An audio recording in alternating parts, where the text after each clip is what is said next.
ನಮಸ್ಕಾರ. ಮೆಗಾ ಸುದ್ದಿ ವಿಶೇಷ ಕಾರ್ಯಕ್ರಮಕ್ಕೆ ಸ್ವಾಗತ. ನಾನು ಹೇಮಕುಮಾರ್. ಗ್ರಾಮ ಪಂಚಾಯಿತಿಯ ಚುನಾವಣೆಗಳಲ್ಲಿ ಇನ್ಮೇಲೆ ರಾಜಕೀಯ ಪಕ್ಷಗಳ ಚಿಹ್ನೆಗಳನ್ನು ಬಳಸಬೇಕು ಅಂತ ರಾಜ್ಯ ಸರ್ಕಾರ ಈಗ ಚಿಂತನೆ ನಡೆಸ್ತಾ ಇದೆ. ಹಾಗಾದರೆ ಒಂದು ವೇಳೆ ಈ ರೀತಿಯ ಅವಕಾಶ ಮಾಡಿದ್ದೇ ಆದಲ್ಲಿ ಆಗುವಂಥ ಪೂರಕ ಮತ್ತು ಮಾರಕ ಏನು ಅನ್ನುವಂಥ ಪ್ರಶ್ನೆ ಸಹಜವಾಗಿ ಹುಟ್ಕೊಳ್ತಾ ಇದೆ. ಯಾಕೆ 3 ದಶಕಗಳಿಂದ ಇಲ್ಲದೆ ಇರೋಂಥ ರೂಲ್ಸು ಈಗ ಮತ್ತೆ ಅದನ್ನು ಜಾರಿ ಮಾಡೋದಕ್ಕೆ ಎಲ್ಲ ರಾಜಕೀಯ ನಾಯಕರು ಚಿಂತಕರು ಏನೋ ಅಭಿಪ್ರಾಯವನ್ನು ಹೇಳ್ತಿದ್ದಾರಂತೆ. ಅದು ಬರಬೇಕು. ಯಾಕಂದರೆ ಈಗಿನ ಜನರೇಷನ್ ಏನಿದೆಯಲ್ಲ, ಜನ ಬದಲಾವಣೆ ಆಗಿದ್ದಾರೆ. ಮೊದಲೇ ಪಂಚಾಯಿತಿ ಲೆವೆಲಲ್ಲಿ ಚುನಾವಣೆ ಆಯಿತು ಅಥವಾ ಎಲೆಕ್ಷನ್ ಅಂತ ಹೇಳಿದಾಗ ಅಲ್ಲಿ ಬಡದಾಟ ಅಂತೂ ಜಾಸ್ತಿನೇ ಇರುತ್ತೆ, ಒಬ್ಬೊಬ್ಬರಿಗೆ ಆಗಿ ಬರೋದೇ ಇಲ್ಲ. ಅಂಥದ್ರಲ್ಲಿ ಈಗ ಆ ಗ್ರಾಮ ಪಂಚಾಯಿತಿಯ ಚುನಾವಣೆಗಳಲ್ಲಿ ಚಿಹ್ನೆ ಇರಬೇಕು ಅಂತ ಹೇಳಿದಾಗ ಏನು ಮಾಡಲಿಕ್ಕೆ ಸರ್ಕಾರ ಹೊರಡ್ತಾ ಇದೆ ಅಂತೇಳಿ. ಒಂದು ವೇಳೆ ಇದು ಜಾರಿಗೆ ಆಯಿತು ಅಂತಂದರೆ ಏನೆಲ್ಲ ಆಗ್ಬೋದು? ಸಮಸ್ಯೆ ಆಗುತ್ತಾ ಅಥವಾ ಅದು ಸಕ್ಸಸ್ ಆಗುತ್ತಾ? ಎಲ್ಲದರ ಬಗ್ಗೆ ಚರ್ಚೆ ಮಾಡ್ತೀವಿ. ಇದೆ ಇವತ್ತಿನ ವಿಶೇಷ. ಪಂಚಾಯಿತಿಯಲ್ಲೂ ಪಕ್ಷಗಳ ಚಿಹ್ನೆಯಡಿ ಸ್ಪರ್ಧೆ.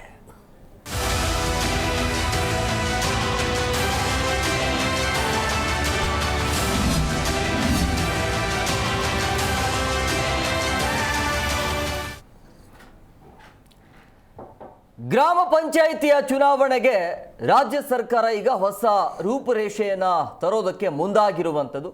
ಸೊ ಹಂಗಾಗಿ ಇನ್ನು ಮೇಲೆ ಅಲ್ಲಿ ಆ ಗ್ರಾಮ ಪಂಚಾಯಿತಿ ಅಂತ ಹೇಳಿದಾಗ ಚುನಾವಣೆ ಹೇಗಿರುತ್ತೆ, ಸಾಧಕ ಬಾಧಕಗಳೇನು, ಪಕ್ಷಗಳ ಚಿಹ್ನೆಯಡಿ ಅಭ್ಯರ್ಥಿಗಳ ಸ್ಪರ್ಧೆಗೆ ಈಗ ಚಿಂತನೆ ನಡೆಸಲಾಗ್ತಾ ಇದೆ. ಸರ್ಕಾರ 1987ರಲ್ಲಿ ಇದ್ದಂತೆ ನಿಯಮವನ್ನು ಜಾರಿ ಮಾಡುವಂತಹ ಸಂಭವ ಇದೆ ಅನ್ನೋದು ಗೊತ್ತಾಗ್ತಾ ಇದೆ. ಚಳಿಗಾಲದ ಅಧಿವೇಶನದಲ್ಲೇ ಚರ್ಚೆಗೆ ಸರ್ಕಾರ ಇದಕ್ಕೆ ಸಮ್ಮತಿ ಕೊಟ್ಟಿದೆ. ಗ್ರಾಮ ಪಂಚಾಯಿತಿ ಚುನಾವಣೆಯಲ್ಲಿ ತೀವ್ರ ಬದಲಾವಣೆ ಆಗುತ್ತಾ? ಆದರೆ ಯಾವ ರೀತಿಯಾಗಿ ಬದಲಾವಣೆ ಆಗುತ್ತೆ, ಏನೆಲ್ಲ ಸಮಸ್ಯೆ ಆಗುತ್ತೆ? ಸಮಸ್ಯೆ ಅಂತೂ ಜಾಸ್ತಿ ಆಗುತ್ತೆ ಅನ್ನೋ ಥರ ಕಾಣ್ತಾ ಇದೆ. ಅದರ ಬಗ್ಗೆ ಚರ್ಚೆ ಮಾಡ್ತೀವಿ. 1987ರ ಮಂಡಲ ಪಂಚಾಯಿತಿ ಚುನಾವಣೆಯ ಚಿಹ್ನೆಯನ್ನು ಬಳಕೆ ಮಾಡಲಾಗಿತ್ತು. ಅದು 87ರ. ಸೊ ಪಂಚಾಯತ್ ರಾಜ್ ಅಧಿನಿಯಮ 1993ರ ಬಳಿಕ ಅದು ಬದಲಾವಣೆ ಆಯಿತು. ಯಾಕಂದರೆ ಬೇಡ, ಅಟ್ಲೀಸ್ಟ್ ಗ್ರಾಮ ಪಂಚಾಯಿತಿ ಲೆವೆಲಲ್ಲಿ ಒಂದು ಚಿಹ್ನೆ ಇಲ್ಲದೆ ಚುನಾವಣೆಯನ್ನು ಮಾಡೋದಕ್ಕೆ ಅವಕಾಶ ಮಾಡಿಕೊಡ್ಬೇಕು ಅಂತೇಳಿ. ಸೊ ಗ್ರಾಮ ಪಂಚಾಯಿತಿಯಲ್ಲಿ ಪಕ್ಷದ ಚಿಹ್ನೆಯಡಿ ಚುನಾವಣೆ ಬೇಕಾ ಬೇಡ ಅನ್ನೋದ್ರ ಬಗ್ಗೆ ಇವತ್ತಿನ ಕಾರ್ಯಕ್ರಮದಲ್ಲಿ ಸುದೀರ್ಘವಾಗಿ ನಾವು ಚರ್ಚೆಯನ್ನು ಮಾಡ್ತೀವಿ. ಪ್ರಮುಖವಾಗಿ ಇಲ್ಲಿ ಈ ಚುನಾವಣೆ ಆದರೆ ಏನೆಲ್ಲ ಲಾಭ ಆಗುತ್ತೆ, ಏನೆಲ್ಲ ಮೈನಸ್ ಆಗುತ್ತೆ, ಮತ್ತು ಹಿಂದೆ ಇರುವಂಥ ನಿಯಮಗಳು ಮತ್ತು ಈಗ ಬರುವಂಥ ನಿಯಮಗಳೇನು ಅದನ್ನು ಕೂಡ ಕ್ವಿಕ್ಕಾಗಿ ನೋಡ್ತಾ ಹೋಗೋಣ. ಈಗಿರುವಂಥ ನಿಯಮ ಏನಿದೆ, ಹಿಂದೆ ಯಾವ ರೀತಿಯಾಗಿ ನಿಯಮ ಇತ್ತು ಅನ್ನೋದ್ರ ಬಗ್ಗೆ. ಪ್ರಮುಖವಾಗಿ ಈಗಿರುವಂಥ ನಿಯಮಗಳು ಅಂದರೆ ಗ್ರಾಮ ಪಂಚಾಯಿತಿಯ ಲೆವೆಲಲ್ಲಿ ಪಕ್ಷಗಳ ಚಿಹ್ನೆ ರಹಿತ ಚುನಾವಣೆ ಆಗಬೇಕು, ಅದು ಆಗ್ತಾ ಇದೆ ಈಗ. ಮೇಲ್ನೋಟಕ್ಕೆ ಅಷ್ಟೇ. ಅದು ಅಭ್ಯರ್ಥಿಗಳಿಗೆ ಮುಕ್ತ ಚಿಹ್ನೆಗಳ ಹಂಚಿಕೆ ಇತ್ತು. ರಾಜಕೀಯ ಪಕ್ಷಗಳ ಸಭೆ ಮತ್ತು ಸಮಾರಂಭಕ್ಕೆ ಅವಕಾಶ ಇರಲಿಲ್ಲ, ನಿಷೇಧ ಇತ್ತು. ಪ್ರಚಾರದ ಪಕ್ಷಗಳ ಬಾವುಟ ಮತ್ತು ಬ್ಯಾನರ್ ನಿಷೇಧ ಮಾಡಲಾಗಿತ್ತು. ರಾಜಕೀಯ ಮುಖಂಡರ ಭಾವಚಿತ್ರದ ಕರಪತ್ರ ಕೂಡ ನಿಷೇಧ ಇತ್ತು. ಅಭ್ಯರ್ಥಿಗಳನ್ನು ಬೆಂಬಲಿತರು ಅಂತ ಬಿಂಬಿಸುವಂತಿಲ್ಲ ಅಂತಲೂ ಕೂಡ ಆ ರೀತಿಯ ನಿಯಮಗಳು ಹೇಳುತ್ತೆ ಈಗಿರುವಂಥ ನಿಯಮ. ಈ ರೀತಿಯ ನಿಯಮ ಇದೆ ಅದು ಎಲ್ಲ ಈಗ ಬದಲಾವಣೆ ಆಗುತ್ತೆ. ಇನ್ನು ಪ್ರಮುಖವಾಗಿ ಗ್ರಾಮ ಪಂಚಾಯಿತಿ ಅಂತ ಬಂದಾಗ ಅಲ್ಲಿ ಯಾವ ರೀತಿಯಾಗಿ ಅಂಕಿ ಸಂಖ್ಯೆಗಳು ಇದಾವೆ ಅನ್ನೋದನ್ನು ಕೂಡ ನೋಡ್ತಾ ಹೋಗೋಣ. 95,000 ಪ್ರತಿನಿಧಿಗಳು ಇದ್ದಾರೆ. 5,950 ರಾಜ್ಯದ ಈ ಗ್ರಾಮ ಪಂಚಾಯಿತಿ ಸಂಖ್ಯೆ ಇದೆ. ಅಧ್ಯಕ್ಷರ ಗೌರವಧನ ಇರೋದು 6,000 ರೂಪಾಯಿ, ಉಪಾಧ್ಯಕ್ಷರ ಗೌರವಧನ ಇರೋದು 4,000 ರೂಪಾಯಿ, ಸದಸ್ಯರ ಗೌರವಧನ ಇರೋದು 2,000 ರೂಪಾಯಿ. ಈಗ ಏನು ಅಂತಂದರೆ, ಒಂದು ವೇಳೆ ಗ್ರಾಮ ಪಂಚಾಯಿತಿ ಲೆವೆಲಲ್ಲಿ ಚಿಹ್ನೆ ಬಳಸಿದ್ದೇ ಆದಲ್ಲಿ ಅಲ್ಲಿ ಅಭಿವೃದ್ಧಿಯ ಕೆಲಸಗಳು ಆಗತ್ತಾ ಇಲ್ವಾ ಅನ್ನುವಂಥ ಪ್ರಶ್ನೆ. ಇಲ್ಲಿ ಗ್ರಾಮ ಪಂಚಾಯತಿ ಬಿಟ್ಟು ತಾಲೂಕು ಜಿಲ್ಲಾ ಪಂಚಾಯತಿ ಅಥವಾ ಈ ವಿಧಾನಸಭೆ ಅಂತ ಬಂದಾಗ ಎಲ್ಲರೂ ಕೂಡ ಕಾಂಪ್ರಮೈಸ್ ಆಗಿಬಿಡ್ತಾರೆ. ಬೆಳಗ್ಗೆಯಿಂದ ಸಂಜೆ ತನಕ ಎಲ್ಲರೂ ಕೂಡ ಗುದ್ದಾಡ್ತಾರೆ. ಸಾಯಂಕಾಲ ಆದಮೇಲೆ ಎಲ್ಲರೂ ಕೂಡ ಒಂದು ಕಡೆ ಪಾರ್ಟಿಗೆ ಸೇರ್ತಾರೆ. ಬಟ್ ಗ್ರಾಮ ಪಂಚಾಯತಿಲಿ ಹಂಗೆ ಆಗೋದಿಲ್ಲ. ಒಂದು ಪಕ್ಷ ಅಂತ ನಿರ್ಧಾರ ಆದಮೇಲೆ ಬೇಲಿ ಆಗಿಬಿಡ್ತಾರಲ್ಲಿ. ಈ ಕಡೆಯಿಂದ ಅವನು ಬರಬಾರ್ದು, ಈ ಕಡೆ ನಾನು ಆ ಕಡೆ ಹೋಗಲ್ಲ ಅಂಥೇಳಿ. ಸೊ ಹಂಗಾಗಿ ಈ ರೀತಿ ಈಗ 5,950 ಗ್ರಾಮ ಪಂಚಾಯಿತಿಗಳು ಏನಿದಾವಲ್ಲ, ಅಲ್ಲಿ ಈ ರೀತಿಯ ರೂಲ್ಸ್ಗಳನ್ನು ಜಾರಿ ಮಾಡೋದಕ್ಕೆ ರಾಜ್ಯ ಸರ್ಕಾರ ಮುಂದಾಗಿದೆ. ಒಂದು ವೇಳೆ ನೋಡೋಣ ಇದು ಸಕ್ಸಸ್ ಆಯಿತು ಅಂತಂದರೆ ಎಷ್ಟರ ಮಟ್ಟಿಗೆ ಸಕ್ಸಸ್ ಆಗುತ್ತೆ, ಏನೆಲ್ಲ ಆಗುತ್ತೆ ಅಂತೇಳಿ ಈ ಬಗ್ಗೆ ಚರ್ಚೆ ಮಾಡೋದಕ್ಕೆ ಸುದೀರ್ಘವಾಗಿ ನಾವು ನಿಮ್ಮ ಜೊತೆಗೆ 1 ಗಂಟೆಗಳ ಕಾಲ ಇರ್ತೀವಿ. ಇದರ ಬಗ್ಗೆ ಮಾತನಾಡೋದಕ್ಕೆ ಅತಿಥಿಯವರು ಕೂಡ ಜಾಯ್ನ್ ಆಗಿದ್ದಾರೆ. ನಾನು ಅವ್ರನ್ನ ಕಾರ್ಯಕ್ರಮಕ್ಕೆ ವೆಲ್ಕಮ್ ಮಾಡ್ತೀನಿ. ಹೈಕೋರ್ಟ್ ವಕೀಲರಾಗಿರುವಂಥ ಕಾಳಯ್ಯವರು ಸರ್, ಕಾರ್ಯಕ್ರಮಕ್ಕೆ ಆತ್ಮೀಯವಾದಂಥ ಸ್ವಾಗತ. ಇನ್ನು ರಾಜಕೀಯ ಚಿಂತಕರಾಗಿರುವಂಥ ಶಶಿಕಾಂತ್ ಏಡಹಳ್ಳಿ ಸರ್, ತಮಗೂ ಕೂಡ ಕಾರ್ಯಕ್ರಮಕ್ಕೆ ಆತ್ಮೀಯವಾದಂಥ ಸ್ವಾಗತ. ಹಾಗೆಯೇ ಸಾಮಾಜಿಕ ಕಾರ್ಯಕರ್ತ ಆನಂದ್ ಸರ್ ಅವರು. ಸರ್, ತಮಗೂ ಕೂಡ ಕಾರ್ಯಕ್ರಮಕ್ಕೆ ಆತ್ಮೀಯವಾದಂಥ ಸ್ವಾಗತ. ನಾನು ನೇರವಾಗಿ ರಾಜಕೀಯ ಚಿಂತಕರ ಹತ್ರ ಹೋಗ್ತೀನಿ. ಶಶಿಕಾಂತ್ ಸರ್, ಈಗ ಕಳೆದ 30 ವರ್ಷದ ಹಿಂದೆ ಇತ್ತು, ಆವಾಗ ಬಡದಾಟ ಆಯಿತು, ಕಾಲೇಜ್ ಲೆವೆಲಲ್ಲಿ ಕೂಡ ಚುನಾವಣೆ ಮಾಡ್ತಾ ಇದ್ರು. ಆವಾಗ ಸಮಸ್ಯೆ ಆಗುತ್ತೆ ಅನ್ನೋಂಥ ಕಾರಣಕ್ಕಾಗಿ ಬೇಡ, ಅಟ್ಲೀಸ್ಟ್ ಗ್ರಾಮ ಪಂಚಾಯತಿಯಲ್ಲೂ ಕೂಡ ಒಂದು ಸುಧಾರಣೆ ಆಗಿ ಒಂದು ಅಭಿವೃದ್ಧಿ ಆಗಲಿ ಅನ್ನುವಂಥ ಕಾರಣಕ್ಕಾಗಿ ಅದನ್ನು ಬೇಡ ಅಂತ ಬಿಟ್ಟಿದ್ರು. ಬಟ್ ಈಗ ಮತ್ತೆ ಆ ರೂಲ್ಸ್ ಮುನ್ನೆಲೆಗೆ ಬರ್ತಾ ಇದೆ. ಏನಕ್ಕೆ ಈ ನಿರ್ಧಾರ? ಅದು ಯಾವುದನ್ನು ಬದಲಾವಣೆ ಮಾಡಬೇಕಾದ್ರೆ ಅದಕ್ಕೊಂದು ಉದ್ದೇಶ ಅಂತ ಇರುತ್ತೆ. ಸುಮ್ಮನೆ ಯಾವುದನ್ನು ಬದಲಾಗಿಸೋದಿಲ್ಲ. ಮೊದಲು ಪಕ್ಷದ ಚಿಹ್ನೆಯ ಮೇಲೆ ಪಕ್ಷದ ಅಭ್ಯರ್ಥಿಗಳೇ ನೇರವಾಗಿ ಚುನಾವಣೆಗೆ ನಿಲ್ತಾ ಇದ್ದರು. ಆ ನಂತರ ಯಾಕೆ ಬದಲಾಯಿಸಿದರು? ಯಾಕೆಂದರೆ ಕರ್ನಾಟಕ ಗ್ರಾಮ ಸ್ವರಾಜ್ಯ ಮತ್ತು ಪಂಚಾಯತ್ ರಾಜ್ ಅಧಿನಿಯಮ 1993 ಆವಾಗ ಪೂರ್ತಿ ಬದಲಾಯಿಸಿ ಈ ಒಂದು ಪಕ್ಷದ ಒಂದು ರಾಜಕಾರಣದಿಂದ ಹಳ್ಳಿಗಳನ್ನು ಗ್ರಾಮಗಳನ್ನು ಬೇರ್ಪಡಿಸೋಣ, ಬೇರೆಯಾಗಿರೋಣ. ಅದಕ್ಕೆ ಕಾರಣ ಇದೆ. ಅದು ಎಷ್ಟೋ ಹಳ್ಳಿಗಳಲ್ಲಿ ಜಗಳಗಳು, ಗುಂಪುಗಾರಿಕೆ, ಕೊಲೆಗಳು ಮತ್ತು ಮನೆಯೊಳಗೆ ರಾಜಕೀಯ. ಅಪ್ಪಂದೊಂದು ಪಕ್ಷ ಆದರೆ ಮಗನೊಂದು ಪಕ್ಷ, ಅನ್ನೊಂದು ಆದರೆ ತಮ್ಮಂದೊಂದು ಪಕ್ಷ, ಈ ರೀತಿಯಾಗಿ ಮನಸ್ಸುಗಳು ಒಡೆದು ಹೋಗ್ಬಿಟ್ಟು ಅಲ್ಲಿ ಹಳ್ಳಿಗಳಲ್ಲಿ ಯಾವಾಗಲೂ ಬೇರೆ ಬೇರೆ ಪಕ್ಷಗಳಾಗಿ ಹೋಗ್ಬಿಟ್ಟು. ಸೊ ಇದು ಆಗಬಾರ್ದು.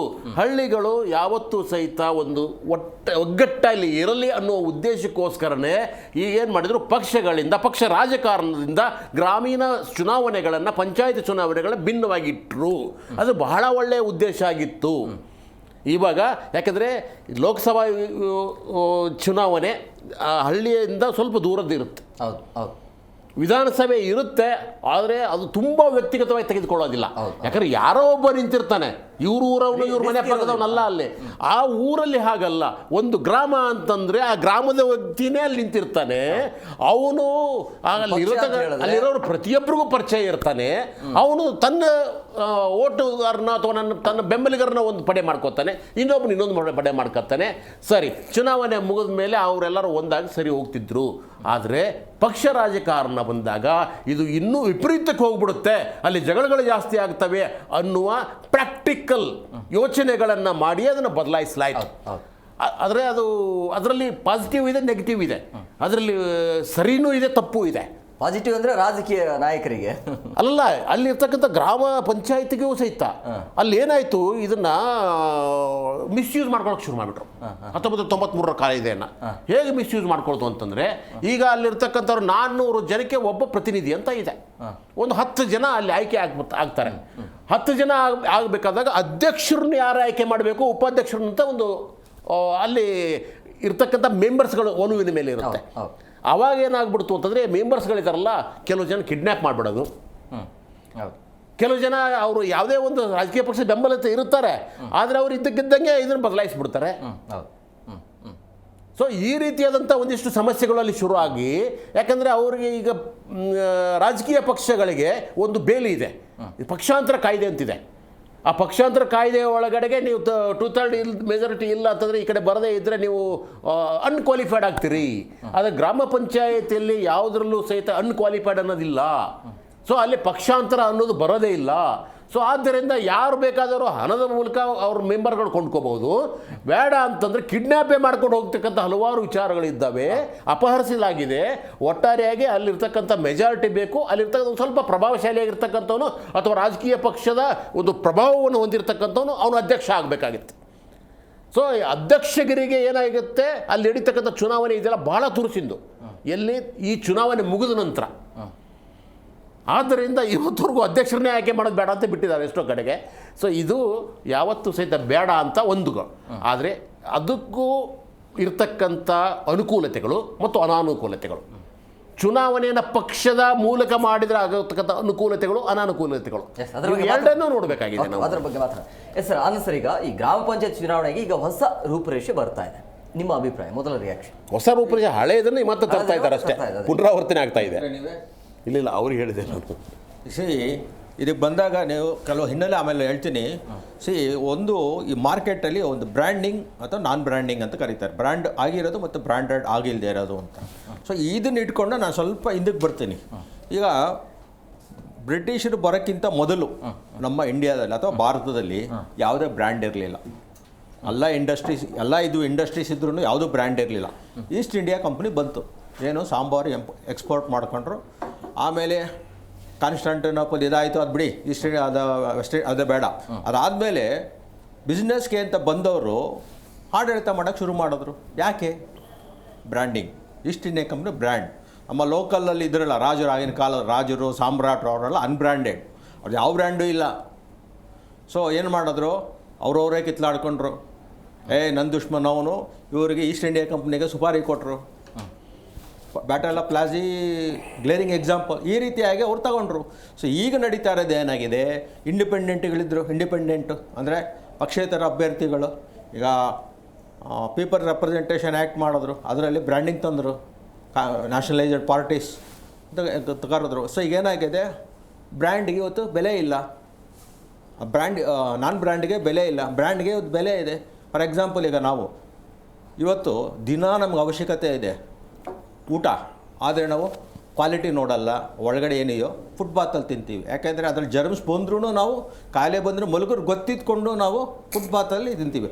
ಅದೇ ಕಾಲಿಗೆ ಬೇಕಾಗಿರೋಂಥ ರೋಗ ಇದರಿಂದ ಜಂತು ಹುಳುಗಳಿಂದ ನಮ್ಮ ರಕ್ಷಣೆ ಕೊಡೋಂಥ ಕಾಲಿಗೆ ಪಾದರಕ್ಷೆಗೆ ನಾವು ಶೋರೂಮಲ್ಲಿ ಹೋಗಿ ತೊಗೊತೀವಿ. ಈ ಪರಿಸ್ಥಿತಿ ಇದೆ. ಸೊ ಹಾಗಾಗಿ ಅದೇ ಪರಿಸ್ಥಿತಿನ ಇವತ್ತು ನಮ್ಮ ರಾಜ್ಯ ಸರ್ಕಾರ ಈ ಪಂಚಾಯತಿ ಎಲೆಕ್ಷನನ್ನು ಒಂದು ಬ್ರ್ಯಾಂಡಿಂಗ್ ಅಂತ ಮಾಡೋಕ್ಕೆ ಹೊರಟಿದೆ. ಸೊ ಏನಾಗುತ್ತೆ, ಇಂಡಿಪೆಂಡೆಂಟ್ ಕ್ಯಾಂಡಿಡೇಟ್ಗಳಿಗೆ ಕಮ್ಮಿ ದುಡ್ಡಲ್ಲಿ ಖರ್ಚಾಗುತ್ತೆ. ಪಾರ್ಟಿ ಟಿಕೆಟ್ ಕೊಡಬೇಕು ಅಂದರೆ ಪಾರ್ಟಿ ಫಂಡ್ ಕೇಳಬೇಕಾಗತ್ತೆ. ಸೊ ಪಾರ್ಟಿ ಬೆಳೆಯುತ್ತೆ, ದುಡ್ಡು ಬರುತ್ತೆ.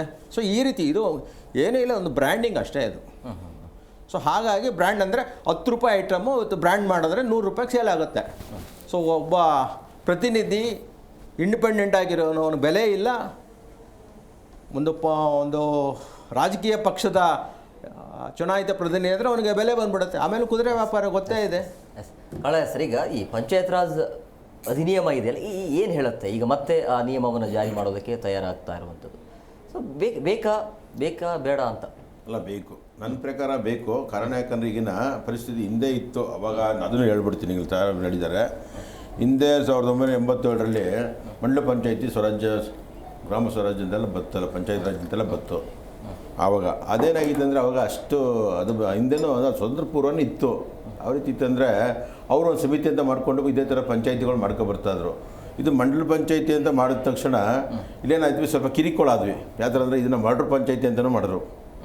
ಅರ್ಥ ಆಯ್ತಾ? ಸ್ವಲ್ಪ ಜಾಸ್ತಿ ಗಲಾಟೆಗಳಾದ್ವಿ, ಒಬ್ರಿಗೊಬ್ರಿಗೆ ಗಲಾಟೆಗಳು ಸ್ಟಾರ್ಟ್ ಆದ್ವಿ. ಅನಂತರ ಏನು ಮಾಡಿದ್ರು, ಇವರು ಇದನ್ನು ಸರಿಪಡಿಸೋಕ್ಕೋಸ್ಕರ ಈ ರಾಜಕೀಯ ತರೋದೇ ಬೇಡ ಅಂತ ಏನು ಮಾಡಿದ್ರು, 1993ರಲ್ಲಿ ನೀವು ಹೇಳ್ದಂಗೆ ಮತ್ತೆ ಇದನ್ನು ಹೊಸ ಅಮೆಂಡ್ಮೆಂಟ್ ಮಾಡಿ ಪಂಚಾಯತ್ ಆ್ಯಕ್ಟ್ ಅಂತ ಮಾಡಿ ಲೋಕಲ್ ಬಾಡಿ ಸೆಲೆಕ್ಷನ್ಗಳಿಗೆಲ್ಲ ನೋವು ಆಗೋ ಥರ ತಿದ್ದುಪಡಿಗಳೆಲ್ಲ ಮಾಡಿಕ್ತರು. ಈಗ ಚಿಹ್ನೆ ಬೇಡ ಅಂತ. ಈಗೇನಾಗಿದೆ ಈಗ ಅಂದರೆ ಈಗೆಲ್ಲ ಕೆಲವರೆಲ್ಲ ನೋಡಿ, ಇವಾಗ ಸಂಸತ್ತಲ್ಲೂ ಅದೇ ಚರ್ಚೆ ಆಗ್ತದೆ. ಈಗ ಅದನ್ನು ಮಲ್ಲಿಕಾರ್ಜುನ ಖರ್ಗೆ, ಪ್ರಿಯಾಂಕ ಖರ್ಗೆ ಅವರು ಸಹ ಅದನ್ನೇ ಹೇಳ್ತವ್ರೆ.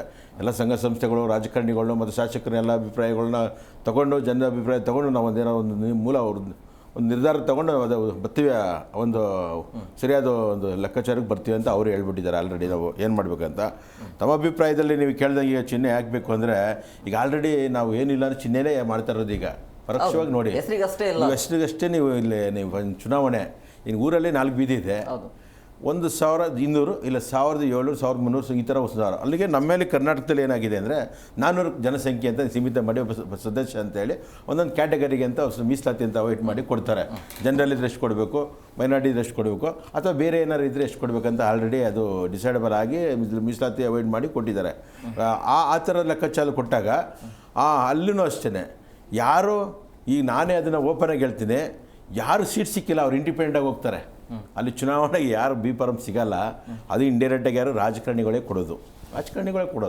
ಇವನೇ ಇತ್ಕೋಬೇಕಪ್ಪ, ನೀವೆಲ್ಲ ಕೂತ್ಕೊಂಡು ಇವನಿಗೆ ಓಟ್ ಹಾಕಬೇಕಪ್ಪ, ಇವನೇ ನಮ್ಮ ಬೆಂಬಲಿತ ಕ್ಯಾಂಡಿಡೇಟ್ ಅಂತ ಈಗ ಆಲ್ರೆಡಿ ನಿರ್ಧಾರ ಮಾಡಿ ಲೋಕಲ್ ಯಾರಿದ್ದಾರೆ, ಶಾಸಕರು ಇರ್ಬೋದು, MP ಇರ್ಬೋದು, ಅಥವಾ ಅಲ್ಲಿ ಯಾರು ಮುಂದೆ ಜಿಲ್ಲಾ ಪಂಚಾಯತು ಅಥವಾ ಇನ್ಯಾರಾದರೂ ಬೇರೆ ಏನೋ ಉನ್ನತ ಮಟ್ಟದಲ್ಲಿರೋರು ಅವರು ಡಿಸೈಡ್ ಮಾಡ್ತಾರೆ ಅವನು ಕೊಟ್ಟು ಸೂಕ್ತ ಹಳ್ಳಿಲಿ ಅಂತ. ಹಾಗಾಗಿ ಚಿಹ್ನೆ ಲೆಕ್ಕದಲ್ಲೇ ಈಗ ಚುನಾವಣೆ ನಡೀತಾ ಇರೋದು.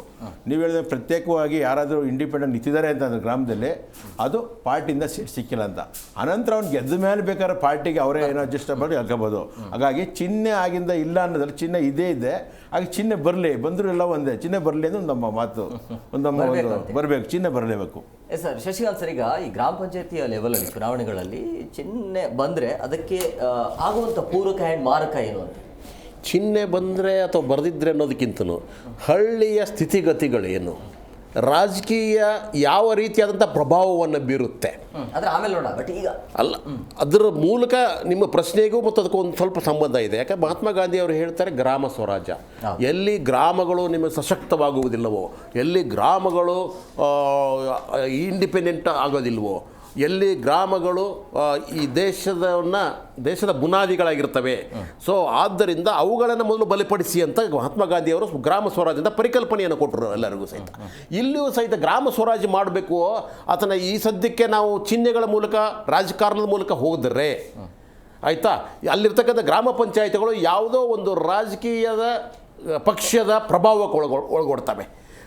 ಗ್ರಾಮ ಸ್ವರಾಜ್ಯ ಪರಿಕಲ್ಪನೆ ಏನಂದರೆ ಅಲ್ಲಿರ್ತಕ್ಕಂಥ ಯಾರೇ ಇದ್ರೂ ಜನಪ್ರತಿನಿಧಿಗಳು ಅವರು ಆ ಗ್ರಾಮದ ಸಂಬಂಧಪಟ್ಟ ಹಾಗೆ ಅಲ್ಲಿರ್ತಕ್ಕಂಥ ಜನರ ಏಳಿಗೆ ಸಂಬಂಧಪಟ್ಟ ಹಾಗೆ ಕೆಲಸ ಮಾಡಬೇಕು, ಪಕ್ಷಾತೀತವಾಗಿ ಮಾಡಬೇಕು.